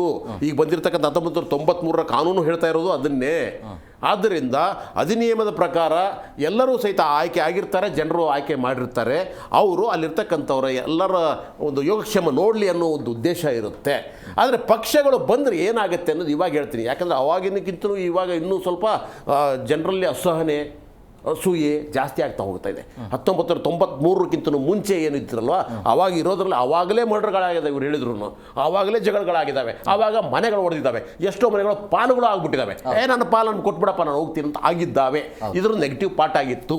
ಸೊ ಆದ್ದರಿಂದ ಪಕ್ಷ ಚಿಹ್ನೆ ಅನ್ನೋದಿದೆಯಲ್ವಾ, ಇಲ್ಲಿ ರಾಜಕೀಯ ಪಕ್ಷಗಳು ತಮ್ಮ ಬೇಸ್ನ, ಗ್ರಾಮದ ಬೇಸಲ್ಲ, ಗ್ರಾಮದ ಫೌಂಡೇಶನ್ ಅಲ್ಲ, ತಮ್ಮ ಬೇಸು, ತಮ್ಮ ಪಕ್ಷದ ಬೇಸು, ಅದನ್ನು ಅವರು ಗಟ್ಟಿಗೊಳಿಸಬೇಕಾಗಿದೆ. ಗಟ್ಟಿಗೊಳಿಸಬೇಕು ಅಂತಂದರೆ ಪ್ರತಿಯೊಂದು ಹಳ್ಳಿಯಲ್ಲೂ ಸಹಿತ ಅವರ ಅಧಿಕೃತವಾಗಿ ಅವರ ಪಕ್ಷದ ಮೂಲಕ ಆರಿಸಿ ಬಂದಿರ್ತಾರೆ ಅವರು ಅಲ್ಲಿ ಏನು ಮಾಡಬೇಕು, ಸಂಘಟನೆ ಮಾಡಬೇಕಾಗಿದೆ. ತಮ್ಮ ಒಂದು ಪಕ್ಷದ ಸಂಘಟನೆ ಮಾಡಬೇಕಾಗಿದೆ. ಅಲ್ಲಿರ್ತಕ್ಕಂಥ ಮೆಂಬರ್ ಏನು ಮಾಡ್ತಾನೆ ಅಂತಂದರೆ ನನಗೆ ನಿಷ್ಠನಾಗಿರಬೇಕು, ಪಕ್ಷಕ್ಕೆ ನಿಷ್ಠನಾಗಿರಬೇಕು. ಇವಾಗ ಏನಾಗುತ್ತೆ, ಅವ್ರ ಪಕ್ಷಕ್ಕೆ ನಿಷ್ಠ ಆಗೋ ಅಗತ್ಯ ಇಲ್ಲ ಅವನಿಗೆ. ಅವನು ತನ್ನ ಊರಿನ ಅನುಕೂಲಕ್ಕೆ ತಕ್ಕ ಹಾಗೆ ಅವನು ಅಧ್ಯಕ್ಷ ಯಾರಾದರೂ ಒಳ್ಳೆಯದು ಅಂತ ಅಧ್ಯಕ್ಷನ ಮಾಡಿ ಅವನೇನೋ ಆಡಳಿತ ಮಾಡೋದಕ್ಕೆ ಒಂದು ಪೂರ್ವಕವಾಗಿ ಕೆಲಸ ಮಾಡ್ತಾನೆ. ಈ ಆಕಸ್ಮಿಕವಾಗಿ ರಾಜಕೀಯ ಪಕ್ಷದ ಒಬ್ಬ ಪ್ರತಿನಿಧಿ ಆದ ಅಂತ ತಿಳ್ಕೊಳ್ಳಿ, ಆವಾಗ ಆಗ್ತಕ್ಕಂಥ ಸಮಸ್ಯೆಗಳು ಏನು ಅಂತ ಹೇಳ್ಬಿಟ್ಟು ಹೇಳ್ತಾ ಇದ್ದೀನಿ. ರಾಜಕೀಯ ಪಕ್ಷದ ಪ್ರತಿನಿಧಿ, ನಾನೊಬ್ಬ ಕಾಂಗ್ರೆಸ್ಸಿನ ಪ್ರತಿನಿಧಿ ಇದ್ದೇನೆ. ಆವಾಗ ನಾನು ಏನು ಮಾಡ್ತೀನಿ, ಕಾಂಗ್ರೆಸ್ಸಿಗೆ ಲಯಬಲ್ ಆಗಿರಬೇಕು, ಅವ್ರು ಹೇಳಿದ ಹಾಗೆ ಕೇಳಬೇಕು. ಅಲ್ಲಿ ಅವರು ಏನಾದರೂ ಜನ ವಿರೋಧಿ ಒಂದು ತತ್ವವನ್ನು ಹೇಳಿದರೆ ಅವ್ರು BJPನೇ ಇರಲಿ, ಈ ರೀತಿ ಮಾಡಬೇಕು ಅಂತಂದ್ರೆ ಮಾಡಲೇಬೇಕು. ಇವುಗಳಾಗ್ತವೆ. ಇವಾಗ ಗ್ರಾಮ ಪಂಚಾಯತಿ ಸದಸ್ಯನಿಗೆ ಈ ಸದ್ಯಕ್ಕೆ ಇಲ್ಲಿವರೆಗೂ ಸಹಿತ ಆ ಥರ ಯಾವುದೇ ಬಾಂಡೇಜ್ ಇರಲಿಲ್ಲ, ಯಾವುದೇ ಪಕ್ಷದ ಒಂದು ಆದೇಶ ಬರೋದಿಲ್ಲ. ಇದನ್ನು ಮಾಡಬೇಕಾವ ಅಂತಂದ್ರೆ ನಾನು ಮಾಡೋದಿಲ್ಲ ಅಂತ ಹೇಳ್ಬೋದು. ಅವನು ಅಧಿಕೃತವಾಗಿ ಅನಧಿಕೃತವಾಗಿ ಯಾವುದೋ ಪಕ್ಷದ ಜೊತೆ ಗುರುತಿಸಿಕೊಂಡಿರಬಹುದು. ಆದರೆ ಯಾವಾಗ ಬೇಕಾದಾಗ ಅವ್ನು ಇಷ್ಟೇ ಬದಲಾಯಿಸ್ಬೋದು. ಯಾಕಂದರೆ ಆ ಥರ ಇದೆ. ಆದರೆ ಈಗ ಆಕಸ್ಮಿಕವಾಗಿ ಪಕ್ಷದ ಚಿಹ್ನೆ ಅಂತಂದರೆ ಈಗ MLA ಗಳಿರ್ತಾರೆ, ಒಂದು ಪಕ್ಷದ ಮೇಲೆ ಆಯ್ಕೆ ಆದರೆ ಅವ್ರು ರಾಜೀನಾಮೆ ಕೊಟ್ಟು ಮತ್ತೆ ಇಲೆಕ್ಷನ್ ಹೋಗ್ಬೇಕಲ್ವಾ. 17 ಜನ ಇವಾಗ ಬಾಂಬೆ ಬಾಯ್ಸ್ಗಳು ಏನು ಮಾಡಿದ್ರು ಹೇಳಿ, ರಾಜೀನಾಮೆ ಕೊಟ್ಟರು. ಏನಾಯಿತು, ಮತ್ತೆ ಚುನಾವಣೆ ನಡೀತು, ಮತ್ತೆ ಸಮಸ್ಯೆಗಳಾಯಿತು. ಇಲ್ಲಿಯೂ ಸಹಿತ ಆ ಥರ ಸಮಸ್ಯೆಗಳು ಆಗೋ ಚಾನ್ಸಸ್ಗಳು ಇದ್ದಾವೆ. ಆದ್ದರಿಂದ ಜನರನ್ನು ಒಡೆಯುವುದು ಅಥವಾ ಜನರಲ್ಲಿ ಈ ಥರ ಒಂದು ರಾಜಕೀಯ ಪ್ರಜ್ಞೆ ಬೆಳೆಸುವುದು ಬೇರೆ, ರಾಜಕೀಯ ದ್ವೇಷ ಬೆಳೆಸುವುದು ಬೇರೆ. ಆಮೇಲೆ ಇತ್ತೀಚೆಗೆ ನಿಮ್ಗೆ ಗೊತ್ತಿದೆ 10-12 ವರ್ಷಗಳಲ್ಲಿ ಈ ದ್ವೇಷ ರಾಜಕಾರಣ ಅನ್ನೋದು ಜಾಸ್ತಿ ಆಗ್ತಾ ಹೋಗ್ತಾ ಇದೆ. ಆ ದ್ವೇಷ ರಾಜಕಾರಣಕ್ಕೆ ಅಲ್ಲಿರ್ತಕ್ಕಂಥ ಹಳ್ಳಿಯ ಮುಗ್ಧರು ಬಲಿ ಆಗಬಾರ್ದು. ಅದಕ್ಕೋಸ್ಕರನೇ ಈಗಿರೋದನ್ನು ಇನ್ನೂ ಸ್ವಲ್ಪ ಎಂಪವರ್ ಹೇಗೆ ಮಾಡ್ಬೋದು, ಹೇಗೆ ಒಂದು ಪಕ್ಷ ಅಂತ ನಮ್ಮ ಪಕ್ಷವನ್ನು ಗಟ್ಟಿ ಮಾಡಿಕೊಳ್ಳಕ್ಕೆ ಮಾಡ್ತಾ ಇರೋದು ಹೊರತು 100ಕ್ಕೆ 100 ಪಕ್ಷ. ಈಗ ನೋಡಿ, ನಾಳೆ ಚರ್ಚೆ ಆಗುತ್ತಲ್ವಾ, ಯಾರು ವಿರೋಧಿಸಲ್ಲ ಇದನ್ನ, ಎಲ್ಲಾ ಪಕ್ಷಗಳು ಬೆಂಬಲಿಸ್ತವೆ. ಅದಕ್ಕೆ ಕಾರಣ ಏನು ಅಂತಂದರೆ ನಮ್ಮ ಪಕ್ಷದ ಕಾರ್ಯಕರ್ತ ಅಲ್ಲಿರ್ತಾನೆ, ಅವನ್ನ ನಾನು ಅಧ್ಯಕ್ಷನೋ ಅಥವಾ ಇನ್ನೇನೋ ಮಾಡ್ತೀನಿ, ಕಂಪ್ಲೀಟ್ ಗ್ರಾಮದ ಒಂದು ಹೋಲ್ಡನ್ನು ತೊಗೊಳ್ತೀನಿ. ಆ ನಂತರ ಇಡೀ ಗ್ರಾಮದಲ್ಲಿ ಯಾರ್ಯಾರು ಇದ್ದಾರಲ್ಲ ಅವರೆಲ್ಲ ಮತಗಳನ್ನು ಮುಂದಿನ ಸತಿ ಚುನಾವಣೆಯಲ್ಲಿ ತೆಗೆದುಕೊಳ್ತೀನಿ. ಇದು ಕಾಂಗ್ರೆಸ್ಗೂ ಇದೆ, BJPಗೂ ಇದೆ, JDS ಇದೆ. ಪಕ್ಷಾಂತರವಾಗಿ ಆನಂದ್ ಸರ್ ಬರ್ತೀನಿ, ಬ್ರೇಕ್ನ ಸಮಯ ಆಗಿದೆ. ಬ್ರೇಕ್ನ ಸಮಯ ಆಗಿದೆ. ಬ್ರೇಕ್ ಆದ ಬಳಿಕ ಪ್ರಮುಖವಾಗಿ ಈಗ ಒಂದು ವೇಳೆ ಚಿಹ್ನೆ ಜಾರಿ ಆಯಿತು ಅಂತಂದರೆ ಆ ಗ್ರಾಮ ಪಂಚಾಯಿತಿಯಲ್ಲಿ ಅಭಿವೃದ್ಧಿ ಕೆಲಸಗಳು ಕುಂಠಿತ ಆಗುತ್ತೆ. ಯಾವ ರೀತಿಯಾಗಿ ಆಗುತ್ತೆ? ಅಭಿವೃದ್ಧಿ ಅಂತೂ ಆಗೋದು ತೀರಾ ಕಡಿಮೆ. ಯಾಕಂದರೆ ಹೇಳ್ದಂಗೆ ಕೇಳಬೇಕಾಗತ್ತಲ್ಲಿ. ಈಗ ಅಲ್ಲಿ ಬೇಲಿ ಆಗಿಬಿಡ್ತಾರೆ ಆ ಕಡೆಯಿಂದ. ಈಗ ಒಂದು ಪಕ್ಷ ಕಾಂಗ್ರೆಸ್ ಅಂತ ಬಂದಿದೆ, ಆದಲ್ಲಿ ಕಾಂಗ್ರೆಸ್ಸಲ್ಲಿ ಯಾರು ಸಪೋರ್ಟ್ ಮಾಡ್ತಾರಲ್ಲ ಅವರಿಗೆ ಮಾತ್ರ ಅಲ್ಲಿ ಅವಕಾಶ ಇರುತ್ತೆ, ಇನ್ನೊಂದು ಪಕ್ಷದವರಿಗೆ ಅಲ್ಲಿ ಅವಕಾಶ ಇರೋದಿಲ್ಲ. ಹಾಗಾಗಿ ಅಭಿವೃದ್ಧಿ ಅಂತೂ ಕುಂಠಿತ ಆಗುತ್ತೆ. ಸೊ ಏನು ಮಾಡಬೇಕು? ಇದರಲ್ಲಿ ಕೆಲವೊಂದಿಷ್ಟು ಬದಲಾವಣೆ ಬೇಕಾಗತ್ತೆ, ಅದರ ಬಗ್ಗೆ ಚರ್ಚೆ ಮಾಡ್ತೀವಿ. ಸರ್, ಈಗ ಇತರೆ ಚುನಾವಣೆಯನ್ನು ಹಿಡಿತದಲ್ಲಿ ಸಾಧಿಸಲು ಇದೆಲ್ಲ ಪ್ಲಾನ್? ಹೌದು. ಇವತ್ತೊಂದು ರಾಜಕೀಯ ಪಕ್ಷಕ್ಕೆ ಬೂತ್ ಮಟ್ಟದಲ್ಲಿ ಕಾರ್ಯಕರ್ತರಿಲ್ಲ. ಮೊದಲು ಕಾಂಗ್ರೆಸ್ಗೆ ಸೇವಾದಳ ಇತ್ತು, ಬಿ ಜೆ ಪಿಗೆ RSS ಇತ್ತು, ಆಯಿತಾ. ಈಗ RSS ಬಿ ಜೆ ಪಿಗೆ ಸಪೋರ್ಟ್ ಮಾಡ್ತಾ ಇಲ್ಲ, ಸೇವಾದಳ ಅಂತೂ ಇಲ್ಲ. ಸೊ ಹಾಗಾಗಿ ಏನಾಗಿದೆ, ಇವತ್ತು ಪಕ್ಷಗಳಿಗೆ ಇವತ್ತು ಬೂತ್ ಲೆವೆಲಲ್ಲಿ ಕಾರ್ಯಕರ್ತರಿಲ್ಲ. ಸೊ ಹಾಗಾಗಿ ಅವ್ರಿಗೂ ಇದನ್ನು ಬೇರೆ ಇಲ್ಲ. ಆ ಬೇರನ್ನು ಮಾಡ್ಕೊಳ್ಳೋದೇ ಬೂತ್ ಮಟ್ಟ. ಅಂದರೆ ಬೂತು ಅಂದರೆ ಈಗ ಹಳ್ಳಿಗಳಲ್ಲಿ ಹೋದರೆ ಒಂದು ಬೂತೇ ಒಂದು ಪಂಚಾಯತಿ ಬಂದ್ಬಿಡುತ್ತೆ. ಸೊ ಹಾಗಾಗಿ ಅವರು ಅದಕ್ಕೆ ಈಗಲೇ ಅದನ್ನು ಬೀಜ ಹಾಕ್ಕೊಂಡು ಎಮ್ಮರವಾಗಿ ಬೆಳೆಸ್ಕೊಳ್ಳೋದಕ್ಕೆ ಮಾಡಿರೋವಂಥ ಒಂದು ಮಾಫಿಯಾ ಅಂತ ಕರಿತೀನಿ ನಾನು. ನನಗೆ ಹಾಂ ಸರ್, ಈಗ ಈ ನಿಯಮ ಹೇಳುತ್ತಲ್ಲ, ಅಂದರೆ ಈಗ ಜಾರಿ ಆದ ನಂತರ ಅಲ್ಲಿ ಅಭಿವೃದ್ಧಿಯ ಕೆಲಸ ಕಾರ್ಯಗಳು ಹೇಗೆ ಆಗ್ಬೋದು, ಆಗತ್ತಾ ಅಥವಾ ಹೇಗೆ ಅಂದರೆ ಬರೀ ಗುದ್ದಾಟ ಇರುತ್ತಾ ಹೇಗೆ ಇನ್ಮೇಲೆ? ಯಾಕಂದರೆ ಈಗ ಅವರ ವಿಚಾರ ಏನು ಅಂದರೆ ಬದಲಾವಣೆ ಆಗಿದೆ, ಜನ ಅರ್ಥ ಮಾಡ್ಕೊಳ್ತಾರೆ ಅಂತೇಳಿ. ಬಟ್ ಇಲ್ಲಿ ನಮಗೆ ಅರ್ಥ ಆಗುತ್ತೆ, ನಾವೇನು ದಡ್ರಲ್ಲ. ಇಲ್ಲಿ ತಮ್ಮ ಪಕ್ಷವನ್ನು ಬಲಿಷ್ಠ ಪಡ್ಕೊಳ್ಳೋಕ್ಕೆ ಅಥವಾ ಒಂದು ಗಟ್ಟಿಯಾಗಿ ನಿಂತ್ಕೊಳ್ಳೋಕ್ಕೆ, ಪಕ್ಷವನ್ನು ಮುನ್ನಡೆಸ್ಕೊ ಹೋಗೋದಕ್ಕೆ ಹಂಗೆ ಮಾಡ್ತಿರೋದು ಸ್ಪಷ್ಟವಾಗಿ ಗೊತ್ತಾಗ್ತಾ ಇದೆ. ಬಟ್ ಇದನ್ನು ಆ ಹಳ್ಳಿಯ ಲೆವೆಲಲ್ಲಿ ಇಳಿದು ಯಾಕೆ ನೋಡ್ತಾ ಇಲ್ಲ ಅಂತೇಳಿ? ಈಗ ಏನು ಗೊತ್ತಾ, ಈಗ ಚುನಾವಣೆ ಈಗ ಗ್ರಾಮ ಪಂಚಾಯತಿ ಚುನಾವಣೆ ಆಗುತ್ತೆ, ಆಯಿತು. ಆದ ತಕ್ಷಣ ಅವ್ರು ಎಲ್ಲಿ ಹೋಗಬೇಕು, ನೇರವಾಗಿ ಶಾಸಕರ ಹತ್ರನೇ ಹೋಗಬೇಕು. ಆ ಶಾಸಕರು ಯಾರು? ಚುನಾಯಿತ ಪ್ರತಿನಿಧಿನೇ. ಮತ್ತು ಅದು ಅವರು ಎಲ್ಲಿ ಹೋಗಬೇಕು? ರಾಜ್ಯ ಸರ್ಕಾರ, ಕೇಂದ್ರ ಸರ್ಕಾರ ಅನುದಾನಗಳು ಅಲ್ಲಿಂದನೇ ಬರಬೇಕು. ಯಾರನ್ನ ನಾವು ಇನ್ವಾಲ್ವ್ಮೆಂಟ್ ಆಗಬೇಕು? ಚಿಹ್ನೆ ಮುಖಾಂತರ ಇದ್ದರೆ ಅಲ್ಲಿ ಅವ್ರು ಕರೆದೇ ಅವರು ಮನೆ ಹಾಕ್ತಾರೆ. ಇಲ್ಲಾಂದರೆ ಇಂಡಿಪೆಂಡೆಂಟ್ ಆದರೆ ಅವನ್ನ 30 ರೌಂಡ್ ಓಡಿಸ್ತಾರೆ. ಆಗ ಅಲ್ಲಿ ಏನೇನು ಕುಂಠಿತ ಆಗ್ಬಿಡುತ್ತೆ ಅಂದರೆ, ನೀವು ಹೇಳಿದ್ರಲ್ಲ ಫಸ್ಟ್ ಪಾಯಿಂಟ್ ಹೇಳಿದ್ರಿ, ಈಗ ನಾವು ಪಂಚಾಯಿತಿ ಲೆವೆಲಲ್ಲಿ ಎಷ್ಟು ಕಾರ್ಯಗಳಿವೆ ಅಂದರೆ ಪ್ರತಿಯೊಂದು ಹೇಳ್ತೀನಿ, ಲಿಸ್ಟ್ ಮಾಡಿ. ಈಗ ನರೇಗಾದಿರ್ಬೋದು, ಒಳಚರಂಡಿ ಸಮಸ್ಯೆ ಇರ್ಬೋದು, ತೆರಿಗೆದಿರ್ಬೋದು, ಖಾತೆ ಕಂದಾಯದಿರ್ಬೋದು, ಮತ್ತು ಹೈನುಗಾರಿಕೆದಿರ್ಬೋದು, ಸಣ್ಣ ಗಡಿಗಾರಿಕೆ ಲೋನ್ಗಳಿರ್ಬೋದು, ಆಮೇಲೆ ಅದು ಬಿಟ್ಟರೆ ಆರೋಗ್ಯ ಸಂಸ್ಥೆಗಳಿರ್ಬೋದು. ಯಾವುದಕ್ಕೆ ಸಂಸ್ಥೆಗಳ ಕೆಲಸಗಳೇನು ಮಾಡ್ತಾರೆ, ಬರುವಂಥ ಪಂಚಾಯತಿಲಿ PDO ಇರ್ಬೋದು, ಕಾರ್ಯದರ್ಶಿಗಳು ಯಾವ್ದು ಬಿಲ್ ಮಾಡೋಕ್ಕೆ ಬಿಡಲ್ಲ. ಅವ್ರು ಫೋನ್ ಮಾಡಿ ಹೇಳ್ಬಿಡ್ತಾರೆ, ನೀವು ಬಿಲ್ ಮಾಡೋಕ್ಕೆ ಹೋಗ್ಬಿಟ್ರೆ ಇದೊಂದು ಸ್ಟಡಿ ಇಲ್ಲ, ಅವ್ನು ಅಲ್ಲಿ ಅವ್ನು ಬೇಕಾದಷ್ಟು ಅಲ್ಲಿ. ಯಾಕಂದ್ರೆ ಅವನಿಗೆ ಗೊತ್ತಾಗಲಿ ಏನು ಇಂಡಿಪೆಂಡೆಂಟ್ ಇತ್ಕೊಂಡು ಗೆದ್ದಿದ್ರೆ ಏನು ಅವನಿಗೆ ಅಪ್ರಯೋಜನಗಳು ಏನಂತ ಗೊತ್ತಾಗಲಿ ಅಂತೇಳಿ ಅಲ್ಲಿ ಸ್ಥಗಿತ ಮಾಡ್ತಾರೆ. ಈ ಕಾರಣದಿಂದ ಇಂಥವೆಲ್ಲ ಯಾರಿಗೆ ತೊಂದರೆ ಆಗೋದು ಅಂದರೆ ಮೂರನೇವ್ರಿಗೆ ತೊಂದರೆ ಆಗೋದು. ಇವ್ರು ರಾಜಕಾರಣಿ ಮತ್ತು ಇಲ್ಲಿ ಕ್ಯಾಂಡಿಡೇಟ್ ಮಧ್ಯದಲ್ಲಿ ಅಲ್ಲಿ ತೊಂದರೆ ಆಗೋದೇ. ಇಲ್ಲಿ ಗ್ರಾಮ ಅಂತ ಹೇಳ್ತೀವಲ್ಲ, ಗ್ರಾಮ ಆ ಪಂಚಾಯಿತಿ ಅವ್ರಿಗೆ ಮಾತ್ರ ತೊಂದರೆ ಆಗೋದು. ಯಾಕಂದರೆ ಎಲ್ಲನೂ ಕುಂಠಿತ ಆಗಿದೆ. ನಾವು ಫಸ್ಟ್ ಯಾವುದೋ ಪಾರ್ಟಿ ಸಂಬಂಧ ನಿಂತಿದ್ದಪ್ಪ, ಅವ್ನು ಓಟ್ ಹಾಕ್ಬಿಟ್ರೆ ನಮಗೆ ಸಮಸ್ಯೆಗಳೇ ಇರಲಿಲ್ಲ ಅಂತ ಅವ್ರುಗಳಲ್ಲೇ ಚರ್ಚೆ ಸ್ಟಾರ್ಟ್ ಆಗ್ಬಿಡುತ್ತೆ. ಸುಮ್ಮನೆ ಗೆದ್ದುಬಿಟ್ಟಿದ್ರೆ ನಮಗೆ ರಾಮಾಯಣ ಇಲ್ಲ, ಇವ್ನು ಗೆಲ್ಸ್ಬಿಟ್ಟು ಇವಾಗ ನಮ್ಮ ಕೆಲಸಗಳಿದೆ, ಸುಮ್ಮನೆ ಹೋಗಿ ಸೇರ್ಕೊಬಿಡಪ್ಪ ಅವ್ರ ಪಾರ್ಟಿಗೆ ಅಂತೇಳಿ ಇವರೇ ಪುಷಪ್ ಕೊಡ್ತಾರೆ. ಆ ಗ್ರಾಮದವರೇ ಅವನ್ನ ಸುಮ್ಮನೆ ನೆಮ್ಮದಿಯಾಗಿ ಬಿಡಲ್ಲ, ಪುಷಪ್ ಕೊಟ್ಟು ನಾವು ಪಾರ್ಟಿ ಸೇರ್ಕೊಬಿಡುತ್ತಾರೆ. ಕಾರಣ ಯಾಕಂದರೆ ಈಗ ಅವ್ನಿಗೂ ನೆಮ್ಮದಿ ಇರಲ್ಲ. ಆಗ ಅವರು ಅದನ್ನೇ ಕಾಯ್ತಾ ಇರ್ತಾರೆ. ಈಗ ಅವ್ರು ಕ್ಯಾಂಡಿಡೇಟ್ ಹಾಕಿರ್ತಾರೆ, ಕಾಂಗ್ರೆಸ್ನೇ ಸೋತಿರ್ತಾನೆ, ಇಲ್ಲ BJP ಕ್ಯಾಂಡಿಡೇಟ್ ಹಾಕಿದ್ರೆ ಸೋತಿರ್ತಾರೆ. ಅವನೇನಂದ್ರೆ ಅವ್ನು ಮೂಲ ಪಕ್ಷ ಹುಡುಕ್ಬೇಕು, ಈಗ ಯಾವ್ದಾರ ಅಲ್ಲಿ ಯಾರೋ ಅನುಕೂಲ ಮಾಡುವಂಥವ್ರು. ಹಾಗಾಗಿ ಅಲ್ಲೂ ನೀವು ಹೇಳ್ದಂಗೆ ಅಲ್ಲಿ ಚಿಹ್ನೆಯಿಂದನೇ ಗೆದ್ದವ್ರಿಗೇ ಪ್ರಾಮಾಣಿಕ ಮತ್ತು ಪ್ರಾಮುಖ್ಯತೆ ಕೊಡೋದು, ಆಗ ಮಣೆ ಹಾಕೋದು, ಪ್ಲಸ್ ಇಂಥ ಕೆಲಸಗಳೆಲ್ಲ ನಡೆಯೋಕ್ಕೆ ಸಾಧ್ಯ ಆಗ್ತದೆ ಅಷ್ಟೇ. ಶಶಿಕಾಂತ್ ಸರ್, ಈಗ ಈ ಗ್ರಾಮ ಪಂಚಾಯತ್ ಲೆವೆಲಲ್ಲಿ ಚಿಹ್ನೆ ಬಂದಿದೆ ಆದಲ್ಲಿ ಪ್ಲಸ್ ಮತ್ತು ಮೈನಸ್ ಏನು ಆ ಗ್ರಾಮ ಪಂಚಾಯತಿಲಿ ಆಗುವಂಥ ಪ್ಲಸ್ ಮತ್ತು ಮೈನಸ್? ಆಯಿತು, ಇವಾಗ ಒಂದು ಚಿಹ್ನೆಯಿಂದ ಆಯ್ಕೆ ಮಾಡ್ತಾರೆ, ಅವ್ರ ಅಧಿಕಾರ ಹಿಡಿತಾರೆ, ಅರ್ಥ ಆಯ್ತಾ? ಅದ್ರ ವಿರುದ್ಧವಾದಂಥ ಸರ್ಕಾರ ಇರುತ್ತೆ, ಅರ್ಥ ಆಯ್ತಾ? ಹಾಂ, ಅಲ್ಲಿ BJP ಬಂತು, ಇಲ್ಲಿ ಕಾಂಗ್ರೆಸ್ ಇದೆ ಅಂತ ತಿಳ್ಕೊಳ್ಳಿ. ಆವಾಗ ಏನಾಗುತ್ತೆ? ಆವಾಗ ಬ್ಯಾಡ್ರಿ ಅವ್ರು ನಮ್ಗೆ ಓಟ್ ಹಾಕಿಲ್ಲ. ಇವಾಗಲೇ ರಾಜಕಾರಣಿಗಳು ಹೇಳ್ತಾರೆ, ಆ ಊರವ್ರು ಓಟ್ ಹಾಕಿಲ್ಲ, ಅವ್ರಿಗೇನು ಮಾಡೋಕ್ಕೆ ಹೋಗ್ಬೇಡಿ. ಈ ರೀತಿಯಾದಂಥದ್ದು ದ್ವೇಷ ರಾಜಕಾರಣ ಇದೆ. ಹಿಂದೆ ಇಲ್ಲಿಯೂ ಸಹಿತ DK ಶಿವಕುಮಾರ್ ಅನ್ಸುತ್ತೆ ಅಭಿವೃದ್ಧಿ ಆಗುತ್ತೆ, ಹೇಳ್ದಂಗೆ ಕೇಳಿದ್ರೆ ಮಾತ್ರ ತಾನೇ ಆಗೋದು ಅಲ್ವಾ? ಸೊ ಆ ರೀತಿ ಇದೆ. ಇಲ್ಲಿಯೂ ಸಹಿತ ನೋಡ್ರಿ, ಈ ಗ್ರಾಮದಲ್ಲಿ ನಮಗೆ ಓಟ್ ಹಾಕಿಲ್ಲ, ನಮ್ಮ ಪ್ರತಿನಿಧಿ ಇಲ್ಲ, ಆದ್ದರಿಂದ ನಾವು ಅದಕ್ಕೆ ಅನುಕೂಲಗಳನ್ನ ಮಾಡಿಕೊಡೋದಿಲ್ಲ, ಇಷ್ಟೇ. ಆವಾಗ ಗ್ರಾಮ ಹೊರಟೋಯ್ತು, ಆ ಗ್ರಾಮದಲ್ಲಿ ಡೆವಲಪ್ಮೆಂಟ್ ನಿಂತೋಯ್ತು. ಪಕ್ಷ ರಾಜಕಾರಣ ಇದ್ದರೆ. ಇವಾಗ ಏನಾಗುತ್ತೆ ಅಂತಂದರೆ ಅಲ್ಲಿ ಪಕ್ಷ ರಾಜಕಾರಣ ಇಲ್ಲ, ಪಕ್ಷ ಬೆಂಬಲಿತರು ಇರ್ಬೋದು, ಪಕ್ಷ ರಾಜಕಾರಣ ಇಲ್ಲ ಅಂದ ತಕ್ಷಣ ಇವರು ಆಡಳಿತ ಪಕ್ಷದವ್ರು ಏನು ಮಾಡ್ತಾರೆ, ಅವ್ರನ್ನ ಇಂಪ್ರೆಸ್ ಮಾಡಲಿಕ್ಕೆ ಅಥವಾ ಅವ್ರ ಬೆಂಬಲವನ್ನು ಪಡೀಲಿಕ್ಕೆ, ಈ ಸದ್ಯಕ್ಕಿರ್ತಕ್ಕಂಥವ್ರ ಬೆಂಬಲವನ್ನು ಪಡೀಲಿಕ್ಕೆ ಏನು ಮಾಡ್ತಾರೆ, ಒಂದಿಷ್ಟು ಅನುದಾನವನ್ನು ಕೊಡ್ತಾರೆ, ಒಂದಿಷ್ಟು ಏನಾದರೂ ಅಭಿವೃದ್ಧಿಯನ್ನು ಮಾಡಲಿಕ್ಕೆ ಸಾಧ್ಯತೆಗಳಿದ್ದಾವೆ. ಆಮೇಲೆ ಇವರು ಸರ್ ಇವಾಗ ಮೊದಲನೇದಾಗಿ ಅನುದಾನ ಅನ್ನೋದಿದೆಯಲ್ಲ, ಪ್ರತಿ ಪಂಚಾಯತಿಗೆ ಸರ್ಕಾರ ಹೋಗ್ಬಿಡುತ್ತೆ, ಅದು ಇಷ್ಟಿಷ್ಟು ಅಂತ ಹೇಳ್ಬಿಟ್ಟು. ಇವಾಗ ಕೇರಳದಲ್ಲಿ ಒಂದು ಗ್ರಾಮ ಪಂಚಾಯತಿಗೆ 12 ಕೋಟಿ ರೂಪಾಯಿ ಕೊಡ್ತಾರೆ. ಇಲ್ಲಿ 1 ಕೋಟಿ ಕೊಡೋದಿಲ್ಲ ಸರ್ ಇಲ್ಲಿ ನಮ್ಮಲ್ಲಿ. ಅಲ್ಲಿ 12 ಕೋಟಿ ಪ್ರತಿ ಗ್ರಾಮ ಪಂಚಾಯತಿಗೆ ಹಂಚಲಾಗುತ್ತೆ. ಅದು ಯಾವ ಪಕ್ಷದ ಕಾರ್ಯಕರ್ತರಿರಲಿ, ಯಾರ ಪಕ್ಷದವರು ಅಲ್ಲಿ ಪಂಚಾಯತಿ ಗ್ರಾಮ ಪಂಚಾಯತಿ ಅಧ್ಯಕ್ಷರಾಗಿರಲಿ, ಅದನ್ನು ನೋಡೋದಿಲ್ಲ. ಪ್ರತಿ ಪಂಚಾಯತಿಗೂ ಸಹಿತ ನಿಮಗೆ 12 ಕೋಟಿ ಕೊಡ್ತೀವಿ, ನೀವು ಅಭಿವೃದ್ಧಿ ಮಾಡಿ ಅಂತ ಹೇಳುತ್ತೆ. ಆದರೆ ಇಲ್ಲಿ ಹಾಗಲ್ಲ. ಇಲ್ಲಿ ನಾವು ಗೋಳಾಡಬೇಕು, ಅಪ್ಪ ನಮ್ಗೆ ಅನುದಾನ ಕೊಡಿ ಅಂತ ಹೇಳ್ಬಿಟ್ಟು ಪ್ರತಿಯೊಬ್ಬರು ಹೋಗಿ ಇವ್ರು ಹೇಳಿದಾಗೆ ಅವರು DC ಕಚೇರಿಗೆ ಓಡಾಡಬೇಕು. ಆಮೇಲೆ ಅವನು MLA ಆದರೆ ಅವ್ರಿಗೆ ಹೇಳಬೇಕು, ಅವನು MLA ಓಟ್ ಹಾಕಿಲ್ರಿ ನಿಮ್ಮ ಜನ ಅಂತಂದ ತಕ್ಷಣ ಮುಗಿದೋಯ್ತು ಅಲ್ಲಿ. ಈ ರೀತಿಯಾದಂಥ, ಯಾಕಂದರೆ ಇಡೀ ನಮ್ಮ ವ್ಯವಸ್ಥೆ ಚುನಾವಣಾ ಕೇಂದ್ರಿತವಾದಂಥ ವ್ಯವಸ್ಥೆ ಇದೆ, ಓಟ್ ಕೇಂದ್ರಿತವಾದಂಥ ವ್ಯವಸ್ಥೆ ಇದೆ. ಈಗ ಏನನ್ನು ಇವರು ಬದಲಾವಣೆ ಮಾಡಬೇಕು ಅಂತ ಹೊರಟಿದ್ದಾರೋ ಕಾಂಗ್ರೆಸ್ ಪಕ್ಷದವರು, ಇಲ್ಲಿ ಅದರ ಅಪಾಯ ಬೇರೆ ಬೇರೆಯಾಗಿದೆ. ಯಾಕೆ ಅಂತಂದರೆ ಈ ರಾಜಕಾರಣವನ್ನು ಗಾರಮ ಮಟ್ಟಕ್ಕೆ ಇಳಿಸ್ತಾ ಅಲ್ಲಿರ್ತಕ್ಕಂಥವ್ರೆಲ್ಲರನ್ನೂ ಸಹಿತ ರಾಜಕೀಯ ಹಿತಾಸಕ್ತಿಯ ಭಾಗವಾಗಿ ಮಾಡುವ ಕೆಲಸ ಮಾಡ್ತಾರೆ. ಈಗಿರ್ತಕ್ಕಂಥದ್ದು ಗ್ರಾಮೀಣ ಹಿತಾಸಕ್ತಿಯ ಭಾಗವಾಗಿ ಈಗ ಅದನ್ನು ಬದಲಾವಣೆ ಮಾಡಿದ್ರು 1993ರಲ್ಲಿ. ಇವಾಗ ಇವರು ಬದಲಾವಣೆ ಮಾಡಲಿಕ್ಕೆ ಹೊರಟಿರೋದೇನು ರಾಜಕೀಯ ಹಿತಾಸಕ್ತಿ, ಅಲ್ಲಿ ಗ್ರಾಮೀಣ ಹಿತಾಸಕ್ತಿ ಇಲ್ಲ. ಸೊ ಆದ್ದರಿಂದ ಇದರಿಂದಾಗಿ ಆಗ್ತಕ್ಕಂಥ ಅಪಾಯಗಳು ಏನು ಅನ್ನೋದನ್ನು ಮನಗಂಡು ಈಗಿರುವ ವ್ಯವಸ್ಥೆಯಲ್ಲಿನೇ ಇನ್ನು ಸ್ವಲ್ಪ ಹೇಗೆ ಬದಲಾವಣೆ ಮಾಡಬೇಕು, ಈ ಪಕ್ಷಾಪತ್ತು ಚಿಹ್ನೆಯನ್ನು ಪಕ್ಕಕ್ಕೆ ಇಟ್ಬಿಟ್ಟು ಅಲ್ಲಿರ್ತಕ್ಕಂಥವ್ರಿಗೆ ಹೇಗೆ ಎಂಪವರ್ ಮಾಡಬೇಕು, ಹೇಗೆ ಶಕ್ತಿಯನ್ನು ತುಂಬಬೇಕು ಅನ್ನೋದನ್ನು ಯೋಚನೆ ಮಾಡಬೇಕು ಹೊರತಾಗಿ ಎಲ್ಲದರಲ್ಲೂ ರಾಜಕೀಯ ತುರುಕೋದು, ಎಲ್ಲದರಲ್ಲೂ ಪಕ್ಷವನ್ನು ತುರುಕೋದಿದೆಯಲ್ಲ, ಇದು ನಿಜಕ್ಕೂ ಸಹಿತ ಮುಂದೆ ಡಿವೈಡ್ ಆಗೋಗ್ಬಿಡುತ್ತೆ. ಇಡೀ ಊರೇ ಬದಲಾವಣೆ ಡಿವೈಡ್ ಆಗೋಗ್ಬಿಡುತ್ತೆ. ಆ ಪಕ್ಷ ಈ ಪಕ್ಷ, ಒಂದು ಮನೆಯಲ್ಲೇ 4 ಜನ ಇದ್ರೆ 4 ಜನ 4 ಪಕ್ಷ ಆಗೋದು. ಹಳ್ಳಿಗಳಲ್ಲಿ ಸರಿ ಇದೆಲ್ಲ ಗುದ್ದಾಡ್ಕೋತಾರೆ, ಬಡದಾಡ್ಕೋತಾರೆ, ಪ್ರಾಬ್ಲಮ್ ಇರೋದು. ಇದರಿಂದ ಬೇಕಾಗಿದೆಯಾ ಅದನ್ನ ನಾವು ಯೋಚನೆ ಮಾಡಬೇಕು. ಸೊ ಆದ್ದರಿಂದ ನಾನು ಹೇಳ್ತಾ ಇರೋದು, ಈ ಚಿಹ್ನೆ ಪಕ್ಷವನ್ನು ಗ್ರಾಮೀಣದಿಂದ ದೂರನೇ ಇಡಿ, ಆದರೆ ಅದನ್ನು ಅವರಿಗೆ ಶಕ್ತಿ ಕೊಡಿ.